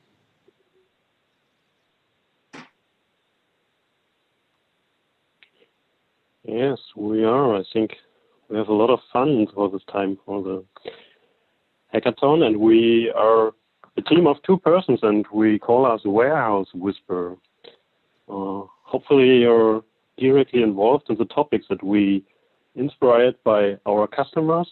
Flo, for example, he's a guy who's working as a SAP HANA software integrator engineer, and he has some topics that the customer all want to know what is the state of the art for technology, and he combines this with the current general management study. So we both are, it's Tony, also my name, IT consultant, out of the box directly by the customer, next to the customer, and decided to identify a process that could be one nice solution that we involve with Magenta Voice. And let's bring us to one product mission that we decided for us to be in a way that our products should be your shopping assistant. We identify one typical problem. Maybe you can remember when you're going the last time in the shopping mall and identify a product. It could be this product of your desire, and maybe something is not available for this product, the right size, the right color. But maybe in the warehouse behind the walls, it's waiting for you, and you catching some employees and try to ask them if it's there. And in this case, we find a solution, and I like to introduce Flo, that he show us a little bit of the prototypes what we had done the last hours. Yeah, so basically our solution, we wanted to aim that you can see our solution in a little sketch and a little video we prepared. And yeah, have fun and see how our solution works.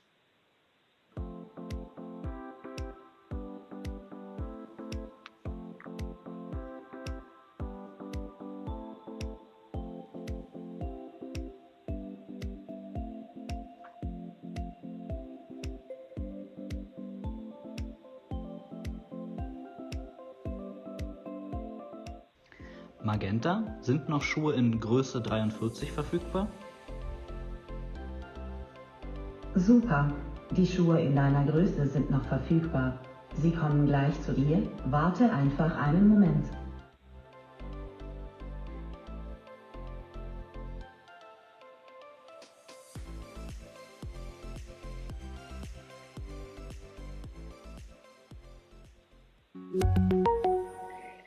Yeah, so actually that's our solution and how it works. And what we've done here, so we actually directly connect to the SAP system and get these data. But the next question is how we actually can get money with this solution. So our strategy here is to start small but think big. We have considered different aspects, different commercial aspects here, and I will introduce them to you. So first of all is the cost reduction. So we don't need a shop assistant that helps you getting your product, getting your correct size. That all can be done with our solution, with the Warehouse Whisperer.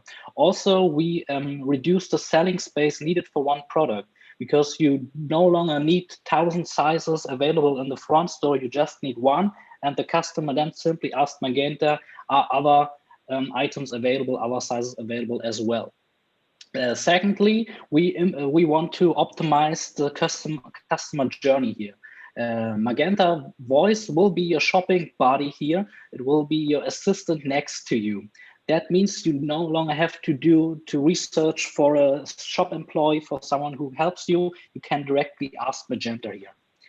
And last but not least, we also have the ability to have a focused voice advertisement in the store. So imagine you're standing right in front of your product for a very nice shoe you want to buy, and regarding and you ask Magenta if the size is available, and after that the size is available and you get your shoe, and then you ask Magenta, or Magenta automatically says or recommends shoes or others, trousers or t-shirts to you that are also available and are the best fit for your shoe. So we have an upselling opportunity here over an omni-channel advertisement channel. Yeah.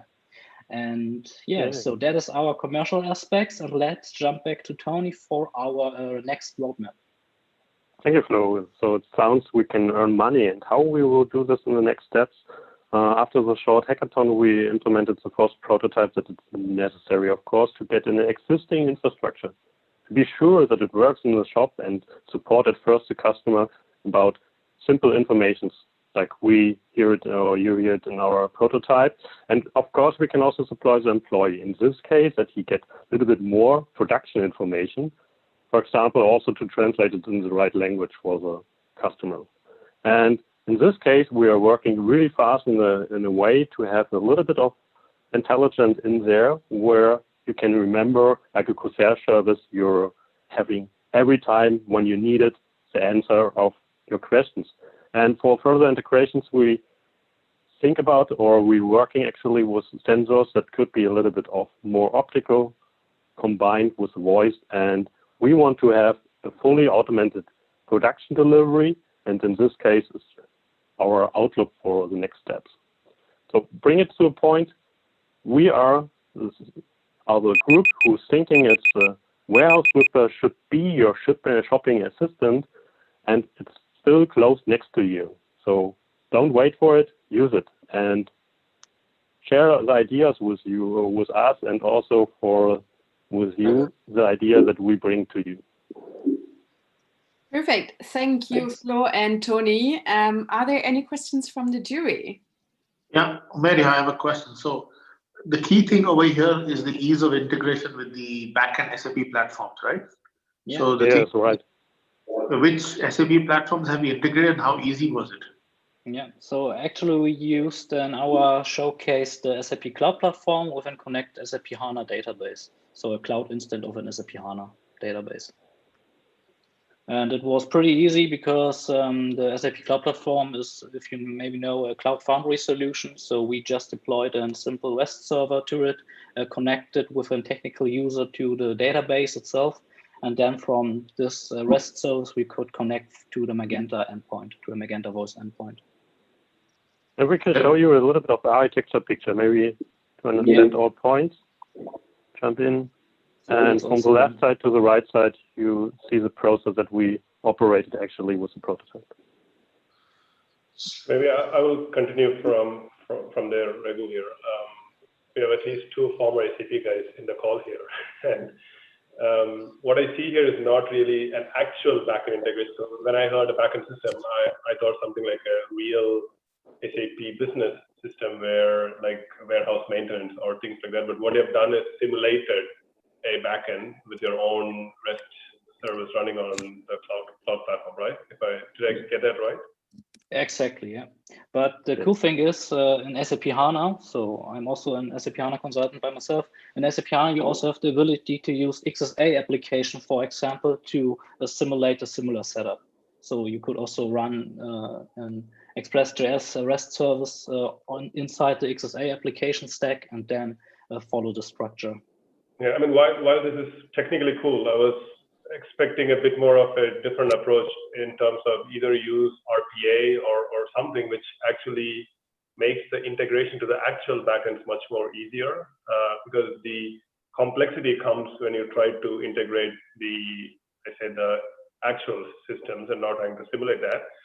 So that's one. The other question that I had is, from a CX point of view, like even though the demo was really cool, I was missing aspects like, so you need to figure out what shoe is that, a name or some model number and things like that, right? So I mean, you need a way to identify it and then ask for a size. I mean, you kind of went directly into the asking for, is there a commodity available? So how do you think this can be fulfilled only with a voice only solution? Because that needs some kind of a reader or a display or something like that, right? Exactly. This is one of the points of the roadmap, that we combine more sensors.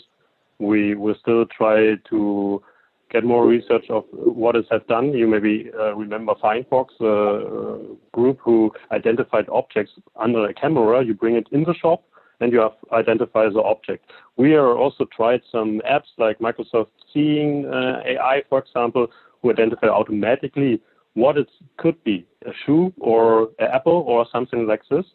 And I'm honest, we spent time to present a good version. In the hackathon, we like to integrate it, but we find out which are interested for optical, weight, and we also mount the amount or the counter of objects that we can identify how many objects are in there, and the system presented the other number maybe. I have steps for us.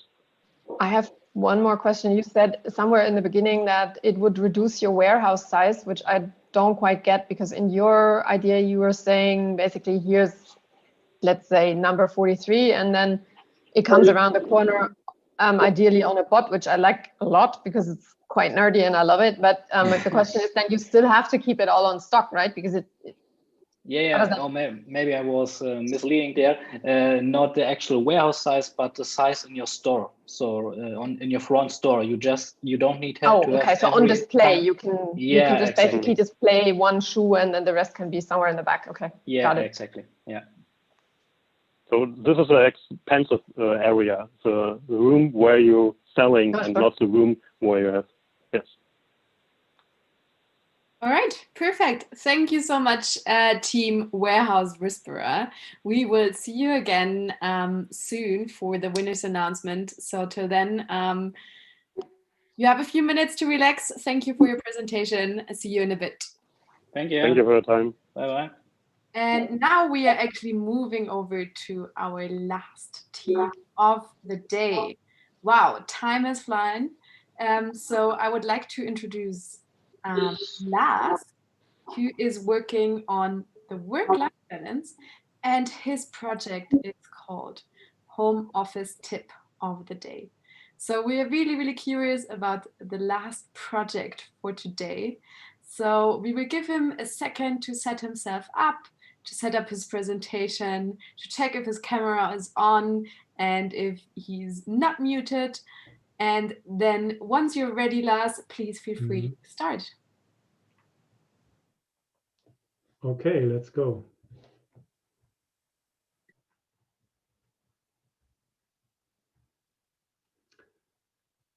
Hello, my name is Lars Lipinski. I'm a voice app producer in Berlin. I have a background in business process automation and a passion for music. I understand that you already had heard quite a lot of presentations today and that you maybe feel a little bit exhausted. So please let me assure you, you can relax now. I am about to show you the most simple yet effective skill that you will see today. And it is called the Home Office Tip of the Day. So what is it good for? Let's see. Well, we all know the issues when we are working from home constantly. It leads to neglecting our physical needs, our mental needs, and social needs. While we all know that we should take a break and get a bit of fresh air during a walk, or we should try to retreat from our working task in the evening, still we are losing focus, or we are losing touch with our colleagues. We all know this, but somehow it gets lost in day-to-day business. So we would welcome some inspiration or a small advice at times.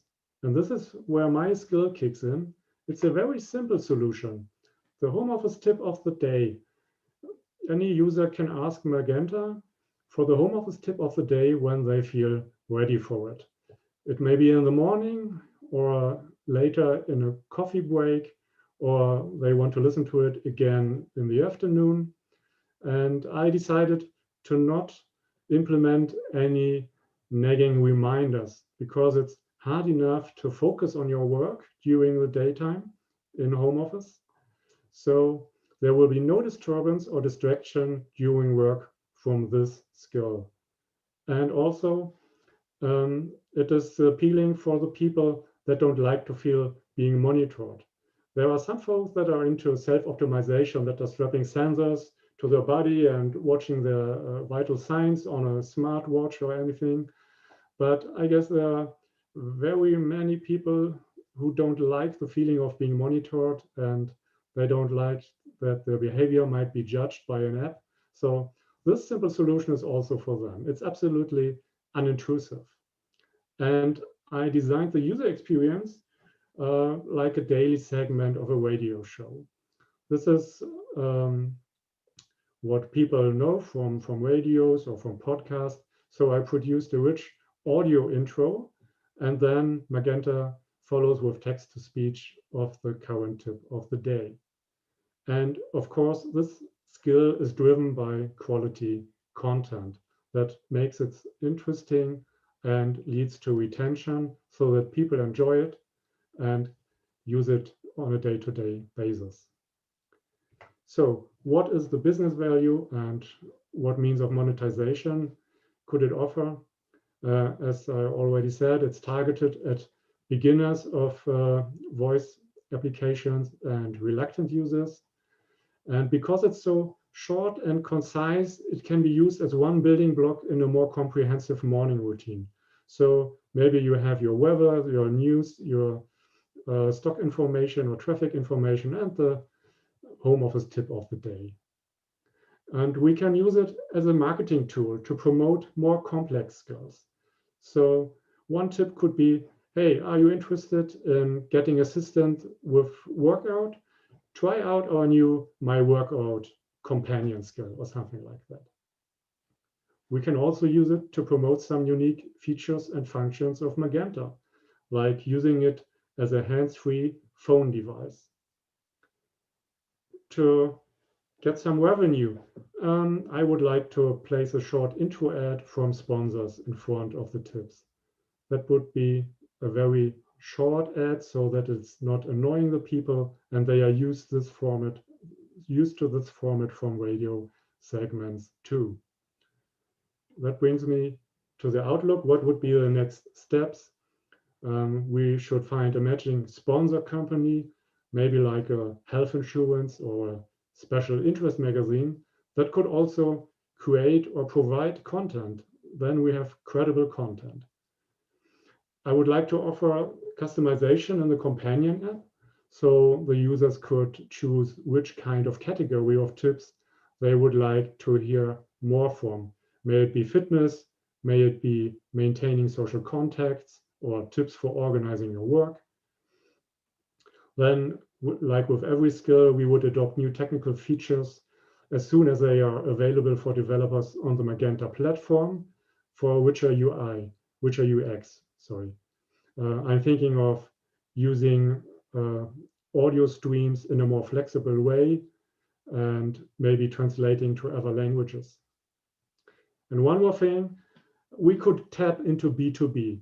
If we can address a closed group of users of business entities, like a department or a company, then we would be able to play out in-house content provided by that company that makes sense for their employees, like a health program of that company. Okay, I think now it's time for some live demonstration. And let's see if the demo gods are with us today. Hallo Magenta, gib mir den Tipp des Tages. Und hier kommt dein Homeoffice-Tipp des Tages. Überlege, welche Kollegin oder welchen Kollegen du seit einer Woche nicht mehr gesprochen hast. Rufe sie oder ihn doch einfach mal an, um Hallo zu sagen. Yeah, and that would also be a nice call to action with the Magenta feature. So thank you for listening and for your time. Thank you so much, Lars, for your presentation. We're here with the jury now. Are there any questions? Raghu here. I'm missing a bit of insight into the content. So what kind of, I mean, I heard one tip at the end, which is just make a call to a colleague to talk, but I mean, what kind of content are you proposing with the solution? Yes, this would always be short contents like how to improve your health during a workday, like simple steps, simple first steps, like hey, try out to keep to stand up during your phone conferences and video conferences today, or something like, hey, why not share some recipes with your colleagues before Christmas? Okay. And this content is something that you are creating yourself, or where is that content coming from? Yeah, of course, I could create some content, but the goal would be to find some companies that would have credibility in the category. So like if we get health insurance as a sponsor, they could also provide content for health tips. If we get some special interest magazine for well-being, they could provide the tips for well-being. I hope you get the idea. Okay, and is there an interface for the content creators to make it easier? Because we only saw the end user side of it. I mean, what would be the on the technical benefit side for them? Yeah, on the technical side, there's currently no interface, but to be honest, it's pretty easy just to provide a spreadsheet with some tips from number 1 to 366, and that would be imported manually, or we could create a very simple interface for that. Well, we think of 1 year ahead, so 366 pieces of content, that's not much to handle. All right. All right. Any other question from the jury? All right. Then I would like to say thank you, Lars, for being here, and thank you for your presentation and demo. We will see you soon for the winners announcement, so stay tuned and see you in a bit. Thank you. It was my pleasure. And that was it already. So these were all the 9 teams, the top teams that we have found throughout the last 2 weeks of the hackathon. Wow, what have we seen? So many different ideas, many different possibilities. All the teams have worked on different challenge, home productivity, work-life balance, and convergent experience. So I want to fill you in a bit about what is actually happening now, because surprise, the stream is not over yet. We will be here with you for a bit of longer time, so stay tuned. We will have a little surprise for you now where you can all actually take part. So for that, you will see one of my colleagues here soon. Her name is Layla, so she will actually be doing a little quiz with you, and you can all take part. How amazing is that? During that time, just to let you know, we have the jury deliberation. So the jury has moved to a different room. And I'm pretty sure that the decision won't be easy, but they will choose the top 6 teams now. So for the next 30 minutes, roughly, you will have the quiz together with Layla, and all of us will be back for the winners announcement in 20 to 30 minutes, I would say. But again, just stay at the stream. You feel free to join the quiz, to be a part of this as well. Not only be in front of your computer and watch it, but now it's your time to be a part of it. So I guess we're kind of ready to have the quiz starting. So with that, I would like to hand over to my colleague Leila. Hey, Leila. Hi, Eileen. Can you all hear me? Perfect. So I'm waiting for you to join. You have the QR code here and you can join the Kahoot. When you are here, you can enter the PIN code that you see right here. So I'm waiting for you and I will see who joins so that we can start maybe in 3 to 4 minutes. Oh, nice. So I can already see that 3 people joined. Okay, we're gonna wait for more to attend because of course it's funnier when we are more people to play. So it's gonna be a short quiz, as my colleague Eileen said, so that we can wait for the jury deliberations. So waiting and having fun in the same time, I think is cool. Nice, so we have a 4th person who joined, a 5th. Okay, so very easy to join this game. You just have to access the link with this QR code and enter the PIN.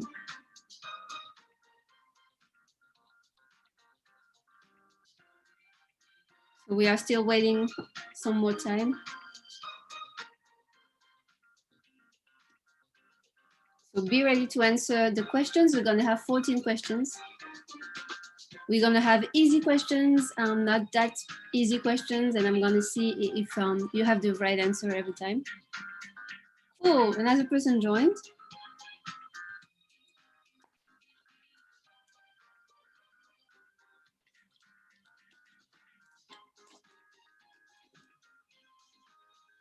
So we're gonna wait 1 more minute to make sure that everyone joined, and I will be repeating again in case people are still coming here. So you have to access the link with this QR code, and then you enter the PIN that you see here. And in case the QR code doesn't work for you, you can also access it with the URL, which is www.kahoot.it. Nice, we're almost a full room, so we're gonna start pretty soon.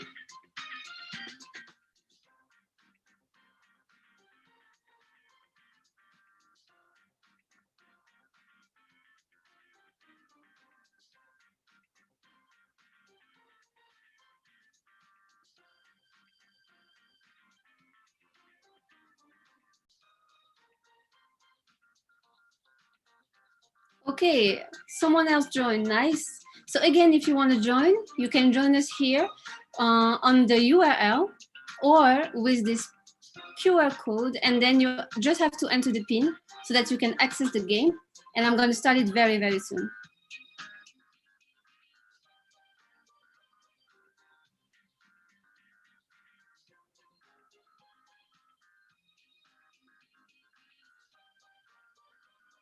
Nice. So we're going to start. We have 9 people. I think it's quite well to start. Are you ready?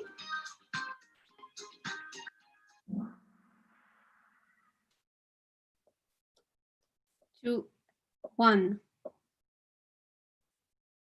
Are you ready? So you just have to answer from your phone. So you are ready or you will win. You are so excited. Hold on, my friend is still joining the game. So let's see. Let's see what is your answer. We have 0 answer at the moment. You have to answer from your phone. So let me know if you are ready, if you will win, if you are excited for this game, or if you want me to wait.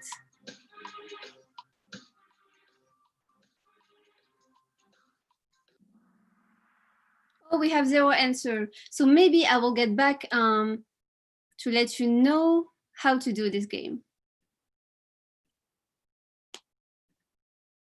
So basically, when you enter the URL, when you enter the game, you have to enter this PIN. You can do it on your phone, it's pretty easy. And if you do it on the phone, then you have to enter the PIN. And when you have the questions on the screen, basically you just have to answer the questions and it will be super easy to play.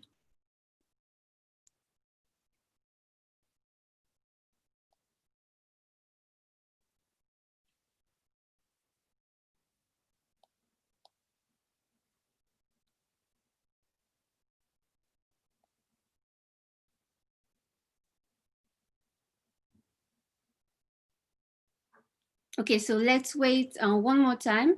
So basically, as I just said, you need to enter the game with this URL, and then you tap the pin code. I saw that we were 8 or 9 playing, but no one answered. So I don't know if you had a problem. It said time's up immediately as soon as it started. Okay, so let me know. What we're gonna do is I will create another game quickly so that we can play. Thank you for letting me know. So basically what you can do is still go on the Kahoot and I will give you another one.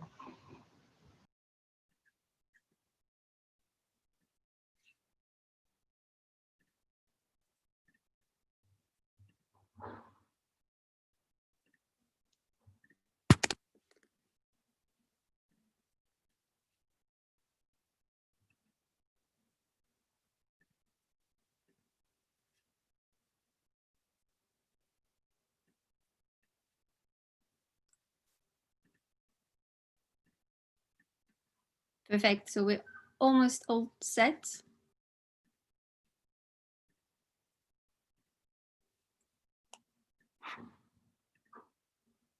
So you can still go on the same URL. The pin is generating, so we have a new pin. And we are waiting for players.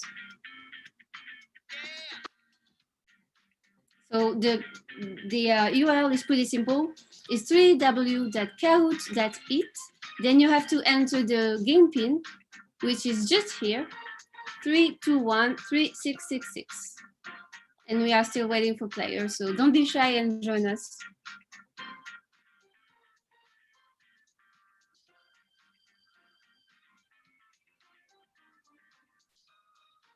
Thanks, Hussein. Sure.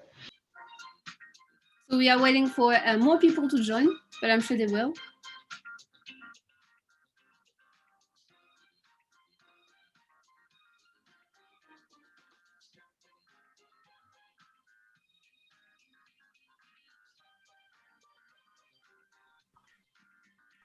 Perfect, so we have 2 people. So Hussein, we are now only 2 of us in the stream, but more participants will come so that we're not alone and we can play and have fun. Hello. So now we have a third. Hello. Cool. How are you? All fine. Are you ready to play? We're going to start pretty soon. So basically, you have to join the game. You go to www.kahoot.it and you can also do it from your phone. Maybe it's even easier from the phone. And then when you are on the app, you need a special PIN code and you have to enter it. Do you see the special PIN code? You can raise your hand if you see it. Perfect. Okay, nice. We're almost a full room. We're gonna start pretty soon. Cool, 8 members. It's gonna be a fun game. Nice. I will just wait some seconds as some of you are still joining.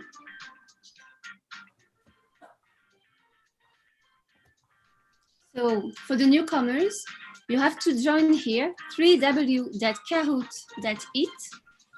And then when you enter this website, which is for the, you have a game pin, which is just here. You enter this game pin and you will choose a special ID and we will be ready to play very soon.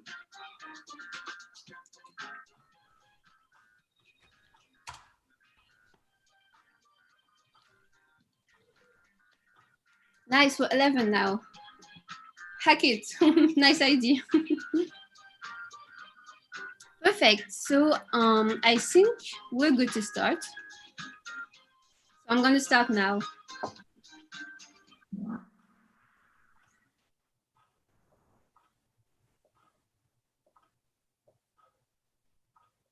Are you ready? Yeah. Yes. So, simple for the first one, you have to answer if you are ready, or tell me if you think you're gonna win, if you are so excited, or hold on, my friend is still joining the game. Okay, only 15 seconds to go to answer, so you're gonna catch it, it's pretty easy. It's gonna be like this for the rest of the game as well. So I hope that you are all excited that you will win, but We'll only have 3 winners, but well, at least we'll have fun. Okay, so you are pretty much ready. That's cool. Let's go with the next question. Which year was Dutch Telecom founded? 1992, 1995, 1998, or 2002? And I hope that you should know this answer as we are doing a Dutch Telecom hackathon. Okay, so 1995, and I could tell you that we are almost the same age with Dutch Telecom. 6 of you got the good answer, that's nice. But we can still have another question to see who will be first. Okay, we have SS first, Jan second. Let's see if we will have the same order with other questions. Where are the headquarters of Telecom situated? Is it in Bonn, Berlin, Hamburg, or Munich? And actually, this question, I could tell you something, it's a trap question. The answer might not be what you, oh, good, 7 of you guessed that it was Bonn.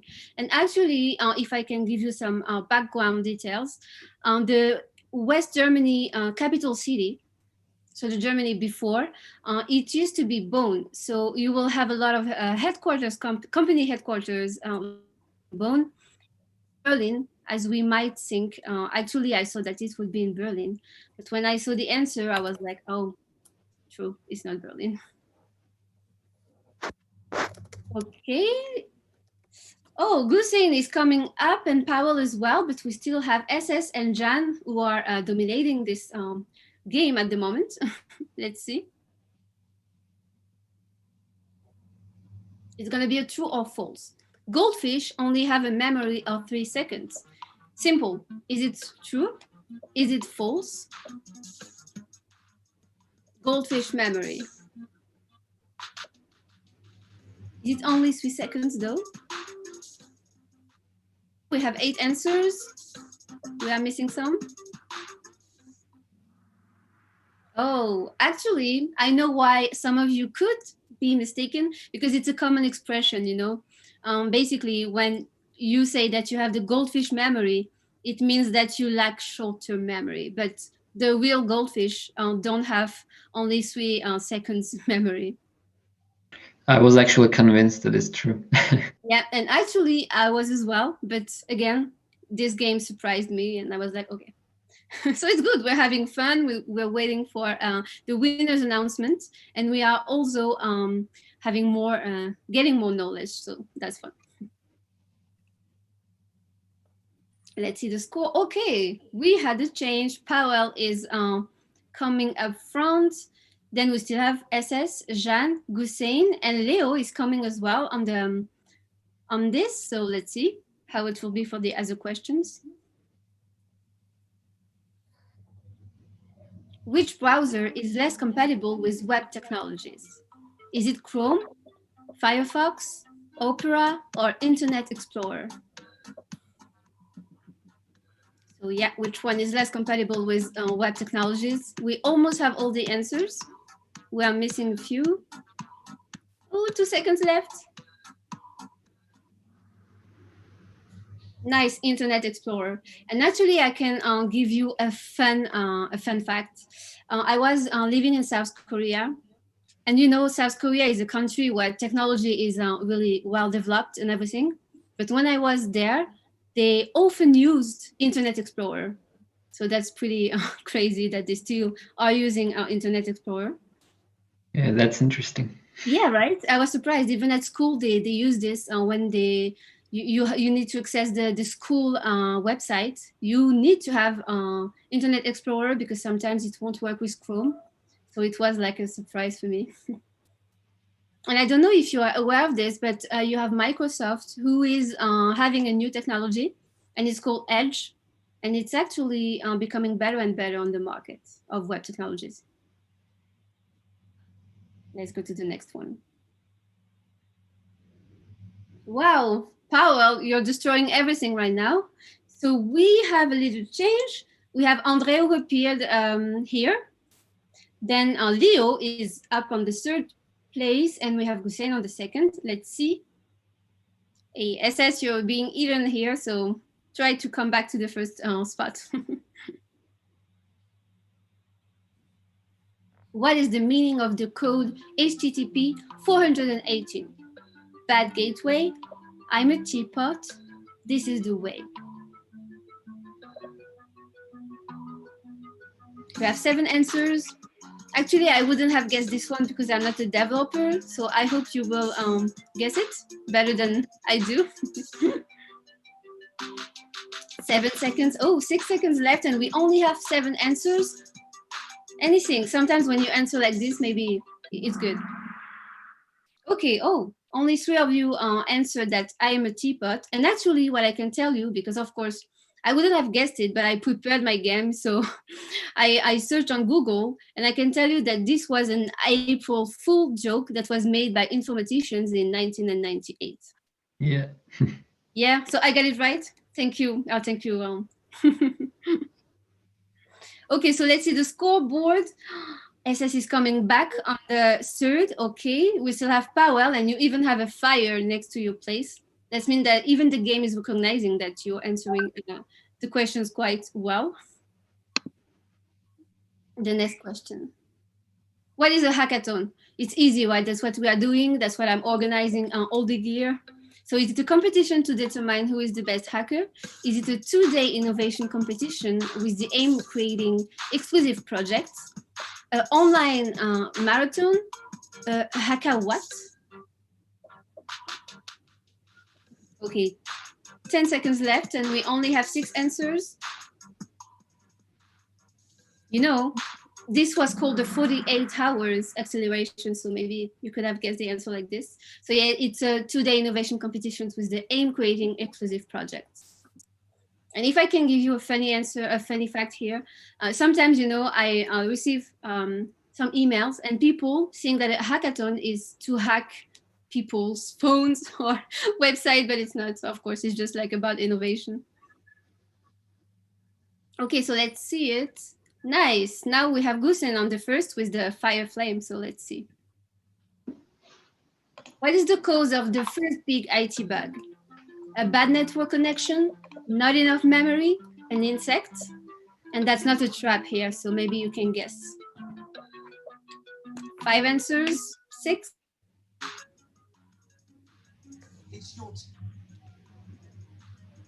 Okay, we have 10 seconds left. And for those who didn't answer, oh, okay. Yes, it was an insect. And that's funny, right? Because we call it a bug. Basically, what I can tell you is that in Harvard, it was the first bug caused by a bug. It was a mouse, and for some of you who don't know it, it's a night butterfly.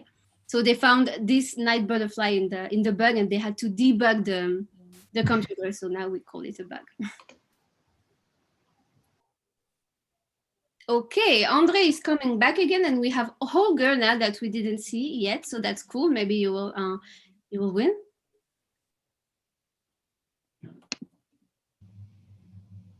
What is the origin of this symbol that we see on the email addresses? Letter A looks nice with a circle.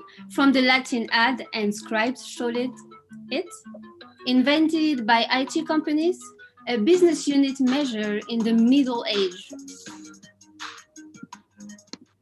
This question is a bit complicated, but who will get the answer? We only have 3 answers, 4. 6 seconds left. Answer even if you don't know, it's okay. We're gonna get the answer at the next step. Okay, so we had a multi-choice question here. So yeah, it's from the Latin ad and scribe showed it. A business unit measure in the Middle Age. Oh, Pavel is first. Which domain name has made the fortune of a country? Is it .com, .tv, .io, .usa?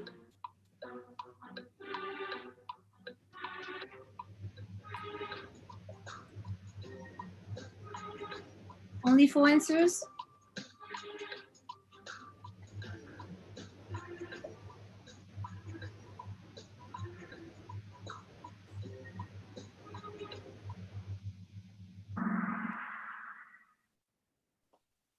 Okay, it's that TV. So basically, if you didn't know, it's from a Polynesian island because the .com was taken.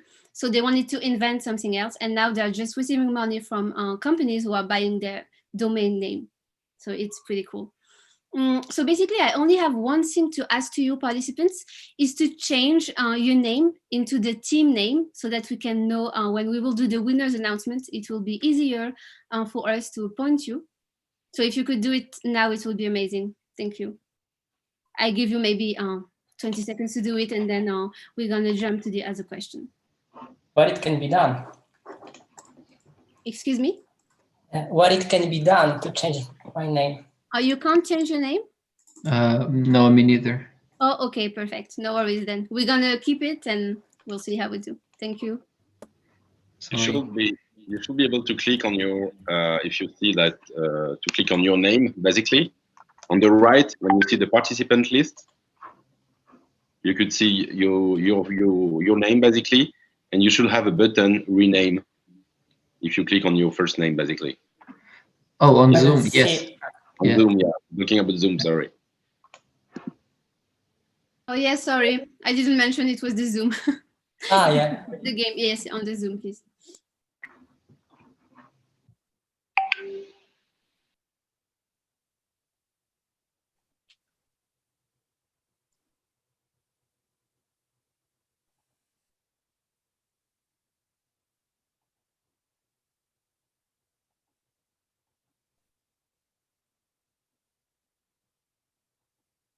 Okay, so I still let you some seconds to do it so that you can focus on the game when we go back to it. So Is it okay to have my first name dash my team name? Yeah, it's okay, of course. Even better. Okay, thank you. Perfect. So are you ready to play again? Yes. Yes. Perfect. So let's go for the next question. Oh, now we have the results as well. Frank is coming in the competition, but we don't see SS anymore. So where are you? In Python, how do you display hello? Print hello, print hi, module hello, hello new. And actually, sorry, because I just realized that when I was saying the question, my French accent came back suddenly. So print hello, okay. And you all guessed it, of course, you're developers, so of course that's cool.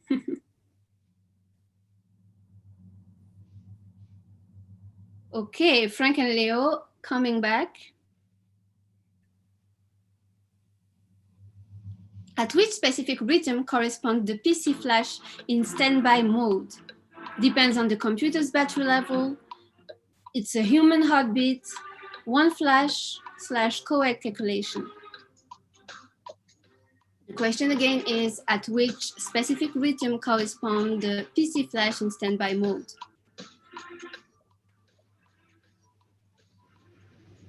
Okay, we are having 4 answers. Only 3 seconds left. Okay, you almost all guessed it. It was one flash / correct calculation. Nice, let's jump to the other question. Oh, SS is coming back. As soon as I called you, you're back on the stream with us. Nice. Which country is using an AI as their ambassador? An AI as an ambassador. I think like it's really the future. We are in the future. Is it Bulgaria, the US, Romania, Sweden?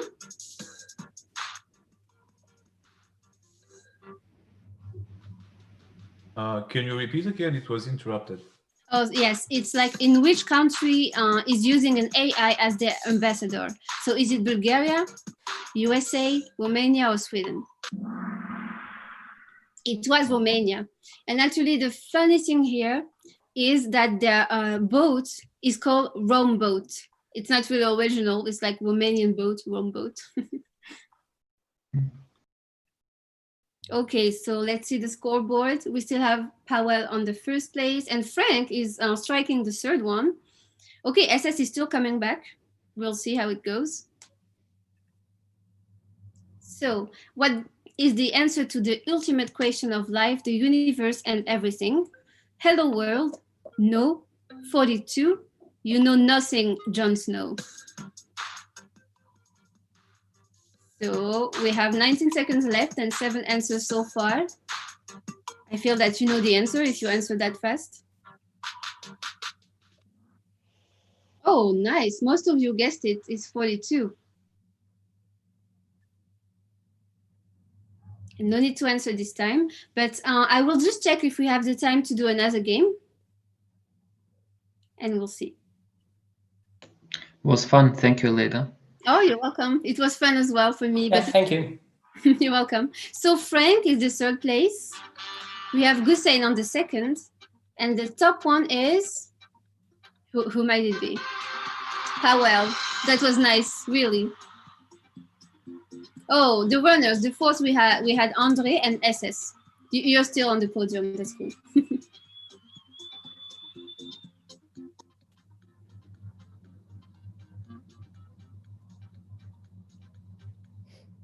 Okay, so are you ready for the second count? Yeah, always. Yeah! Cool. So maybe I can reshare. Do you still need the link, or maybe you have it? I'll just create quickly a new one.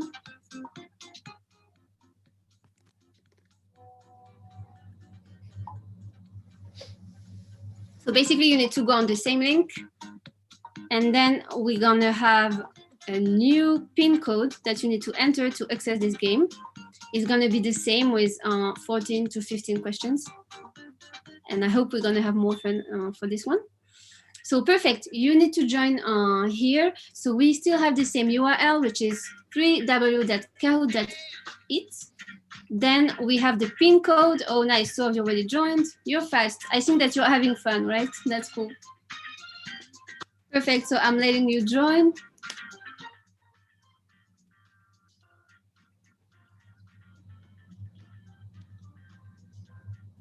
Nice.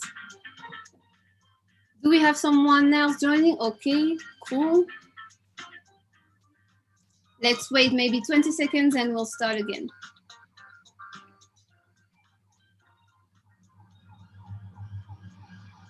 Oh, we have JJ who just joined as well. Andre. Okay, so again, as a reminder, you have the on top of the screen, the URL where you need to join, and then you have the PIN.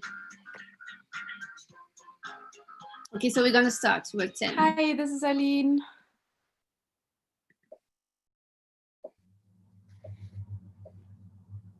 Are you ready? So of course, the first question will be the same, just to see if you are ready. So please tell me that you think that you will win, or that you are so excited to play, but I think we all know that we all are because we had so much fun.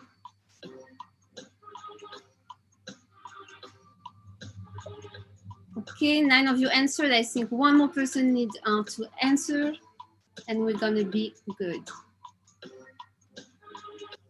Only 3 seconds left.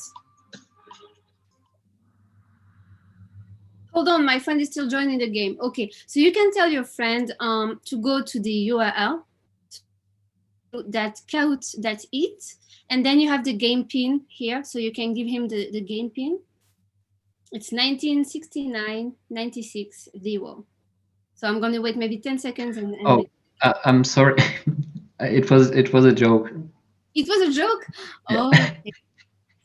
You completely get me. That's okay. So we're gonna keep this one. Thanks. Be careful, Gussein, no? Which music band has written the song It's More Fun to Compute? Informatic, Kraftwerk, Black Sabbath, The Algorithm. And you might see that all those names are quite related to being a developer, right? It's like developer vocabulary. I wouldn't guess that it's from a music band. Which music band has written the song It's More Fun to Compute? We almost got all the answers, only 2 missing. Okay, 6 of you knew that it was Kraftwerk. Nice. Let's see if it's different from the other game. And yes, so we have music amateurs here. Okay, so we have Lars in the first place and Tux. And actually, it's two people that we didn't have on the podium on the last game. So that's super cool. Are you ready? Who is Sir Timothy John Berners-Lee? Bruce Lee's brother and famous developer, a British LOL pro gamer, the creator of www, Facebook's co-founder. Who is Sir Timothy John Berners-Lee? Okay, we have 7 answers so far. 10 seconds left on the chrono. 9 answers. Okay, we almost have everyone here. Okay, most of you guessed it. It was the creator of www.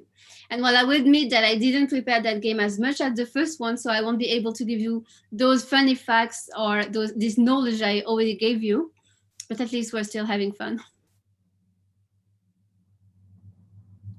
Okay, we still have Lars and Tux and Frank, so it's not changing at the moment, but let's see if this game is turning tables. What is the default port of the SSH protocol? 20, 21, 22, 23. And you are so fast answering, I didn't even finish. So I think you might have the right answer here.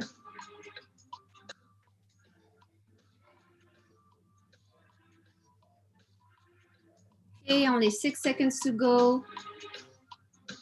2, 1, and we're gonna have the answer. Okay, 9 of you got the wrong answer. It was 21. Oh, Tux is taking the first place and the game is on fire. What was the version of Windows 8? Oh, too many numbers. NT62 9200, NT72 9200, NT6200, NT873 3200. What was the version of Windows 8? Who guessed it right? Who guessed it wrong? Okay, and to be honest, I wouldn't have guessed it, and we have so many numbers that looks alike, so that's okay. Let's jump.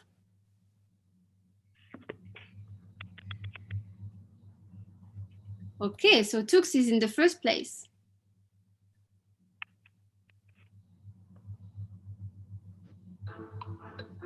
What was the name of the Mac OS X 10.0 first? Unicorn, lion, guepard, cat. And it's not a question about your favorite animal, huh? It's a question about Mac OS 10.0 first name.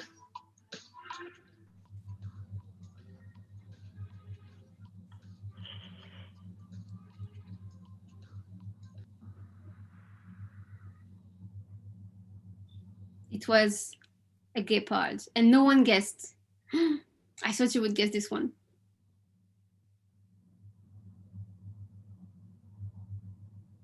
What is the well-known method used by frauds on the internet?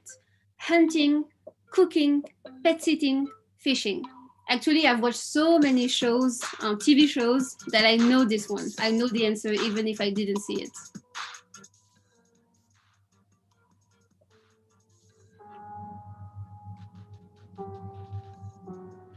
Okay, 8 answers.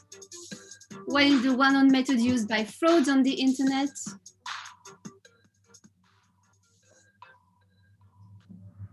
Yeah, it was fishing, and we all guessed it, of course. It's well known, especially these days, you know, be careful. Okay, Powell is coming.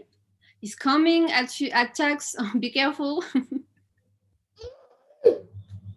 Where does the word troll come from to designate an evil or annoying person on the forums? A troll. We already, you know, people who always write things on the computer. The username of someone on the forum, a monstrous creator of the Scandinavian folklore, a meme from Harry Potter Dungeons.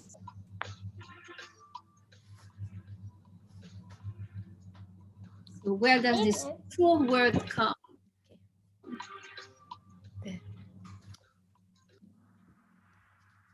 Yes, okay, most of you guessed it. It's a monstrous creator of the Scandinavian folklore. Even if I trapped you was telling you that it can also designate someone on the computer saying bad things on the computer. Oh, Lars is first. Tux, what's happening?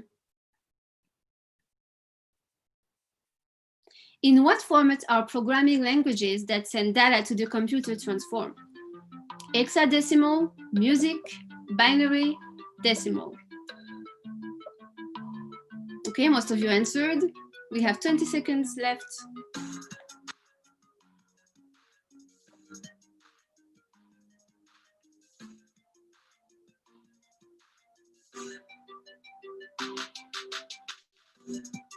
Five seconds left. Okay, it's done. Oh, most of you get it. Nice. So yes, it was binary.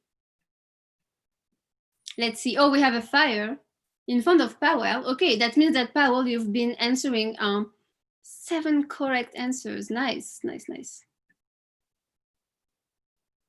In what year was the H265 video coding standard, also known as HEVC, finalized? 2012, 2013, 2014, or 2015? Okay, we almost got all our answers. We have 12 seconds left.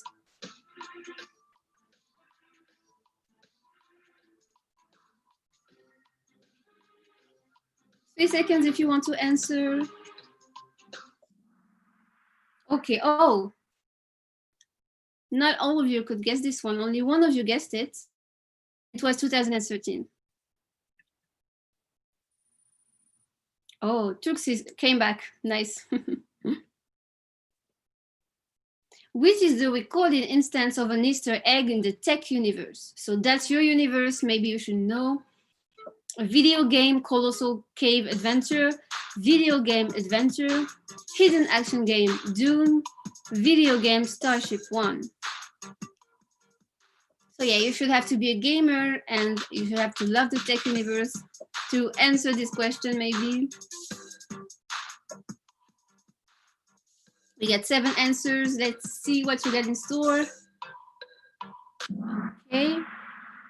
Oh, it was the video game Colossal Cave Adventure. So I think you're not that much of a gamers. I'm not a gamer, so I wouldn't have guessed it. Okay, so question number 12. Name the electronic music band which famously impersonates robots, personas in most public appearances. We all know them. The Gorillaz, Daft Punk, Massive Attack, the Chemical Brothers. We all know them, right? They impersonate famous robots and they play super nice music. And I don't know if I'm mistaken, but I think they're French. I'm not sure about this information though. And yes, it was Daft Punk. Do someone have the answer here? Are they French? I think they are. Yes? Yeah. Okay, cool. Yes, they are. Okay. Oh, Andre is coming back on the competition. Nice. And Tux is still first. We have last second place. 13th question. Who coined the term robotics? Isaac Asimov, a sci-fi writer, Joseph Engelberger, a physicist, Dr. Toshitada Doi, creator of Ebo Robodog, Victor Shenman, inventor of Stanford ARM. Who coined the term robotics?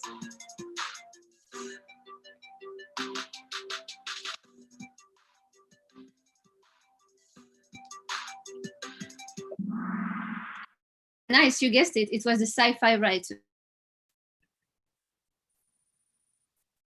Cool, still tooks. The 14. How do you feel now? You feel energized? You're excited? Tell me who won. You want to know who won or what's next? You know what's next, no? But let's see your mood right now. Okay, 8 answers. Okay, so you feel energized. That's cool. I'm very happy to know that the game made you energized, even after the pitch that you made. And I would like to thank you again because really you did a good work. And tell me who won. Of course, some of you, and I think all of you want to know who won, but we are soon going to announce it. And you are excited, so that's cool. How many candles can you see? And this will be the last one. So you have to count on the image. How many candles can you see? Is it 13? Is it 15? Is it 18? Or is it 20 candles? You have to be fast, only 7 seconds left. And that is our last question.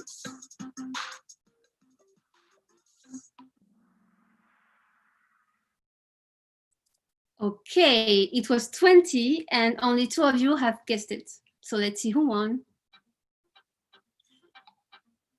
Okay, on the 3rd place we have Powell. On the 2nd we have Lars, and is it Tux? Yes, okay, nice. Nice. So now we are done with this quiz. I would like to thank you so much because it was really fun. And also I have one thing to ask you. We're going to soon have the winners announcement. So could you please all turn your webcam on so that we can see your pretty faces? And it's going to start pretty soon. So please turn your webcams on. We're going to start the winner announcement pretty soon. Nice. So I'm checking. I still have some people who didn't turn their camera on. Oh, I think there might be the one who didn't join us for the game. They didn't have fun as we did.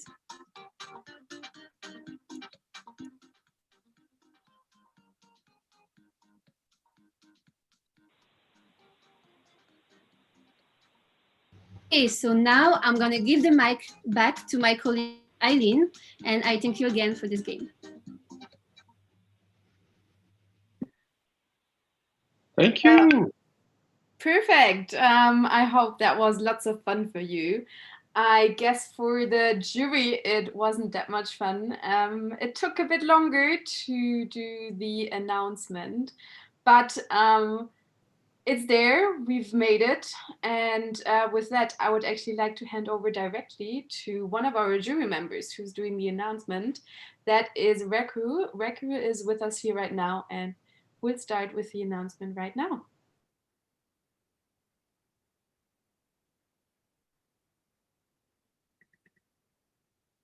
And please unmute yourself. Sorry about that. First of all, I actually feel really energized. And when I saw the participants also mentioning the same, I couldn't, smile to myself because this was the number of ideas that I saw today were amazing. The creativity was amazing. The technical challenges you might have faced in really, bringing a prototype together, working with all those technical integrations and stuff. So really cool. And I'm really happy to see all of these efforts come together into these amazing set of ideas that you guys have shown us today. It wasn't an easy thing to judge which one was better because there were a lot of, let's say, different aspects which went into their judgment. But again, we have a hackathon, so we definitely need to announce winners. Believe us, it was a really tough process. But yes, we do have the names that we can tell you soon. And I would start first with the 3rd place.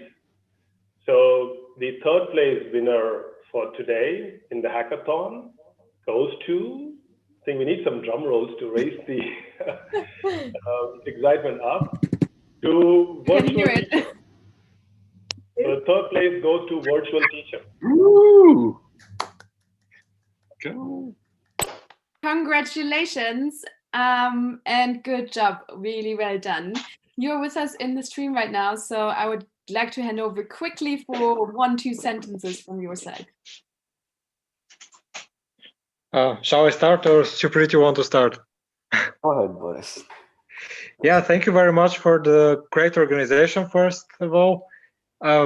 Thanks to everyone who supported us in this journey, and a lot of thanks to Supreet, who was actually amazing during this hackathon. So yeah, we had a lot of fun. Great. Any thing to add from your side, Supreet? As Boris mentioned, I'd like to thank for this opportunity, and it was past 2 weeks has been really great, and I would say one of the best thing which happened is I met Boris. Yeah, that's definitely. That's because of this forum I was able to meet him, and yeah, it was a great experience altogether. Thank you. Congratulations, guys. Well done.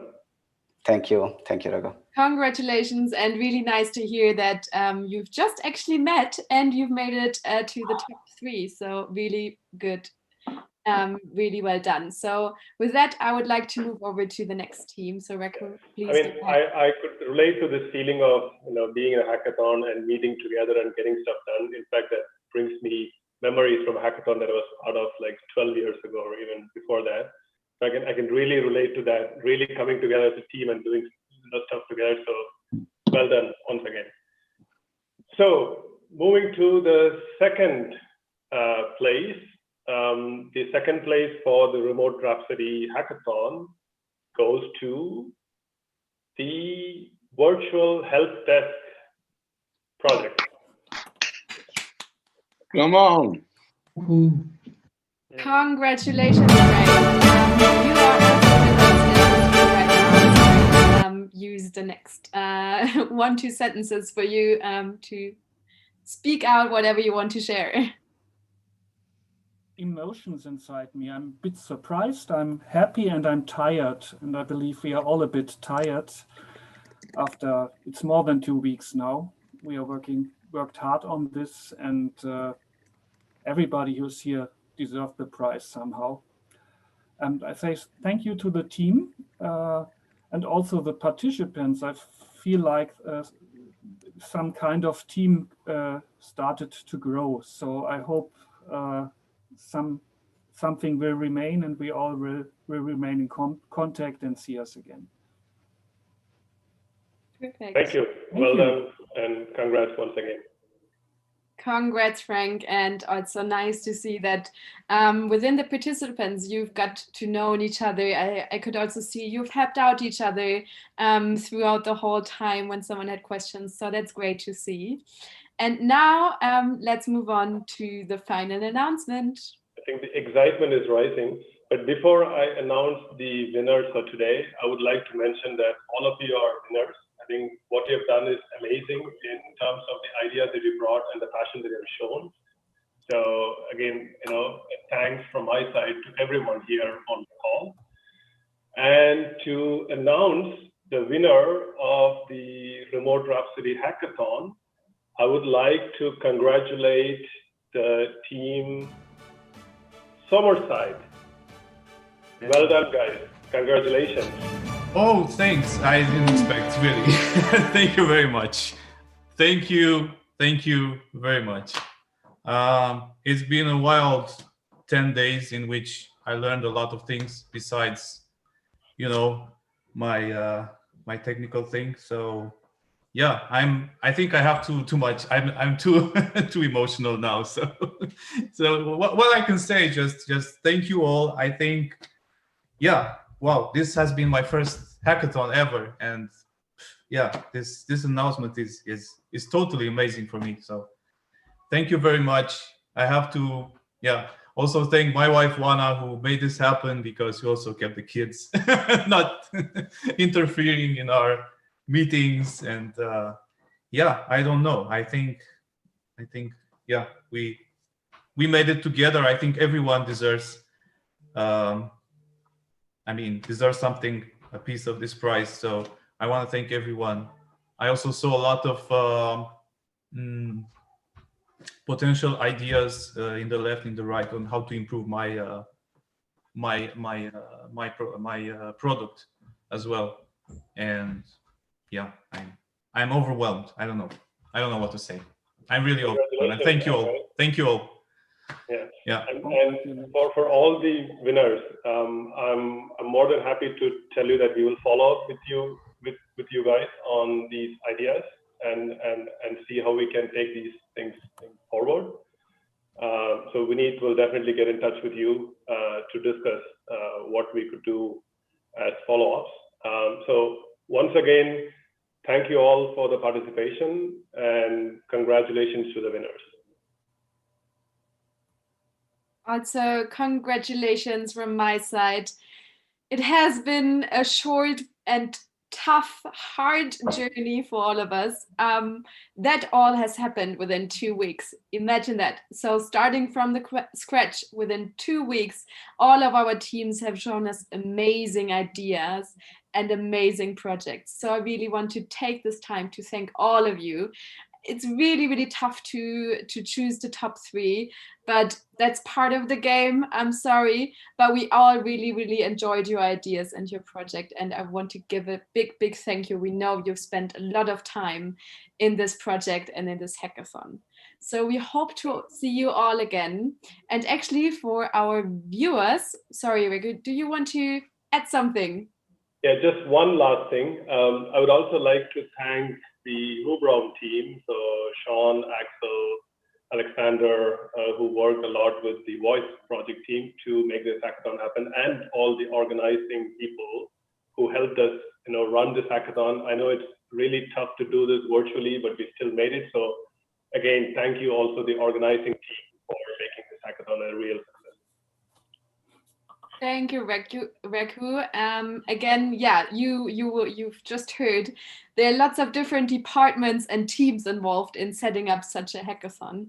And to just show you a bit of insight for all the viewers that are with us right now, viewing actually the live stream of this, I want to share the whole outline now so everyone can see us now in the stream. And with that, I want to say big thank you to everyone. You've done an amazing job.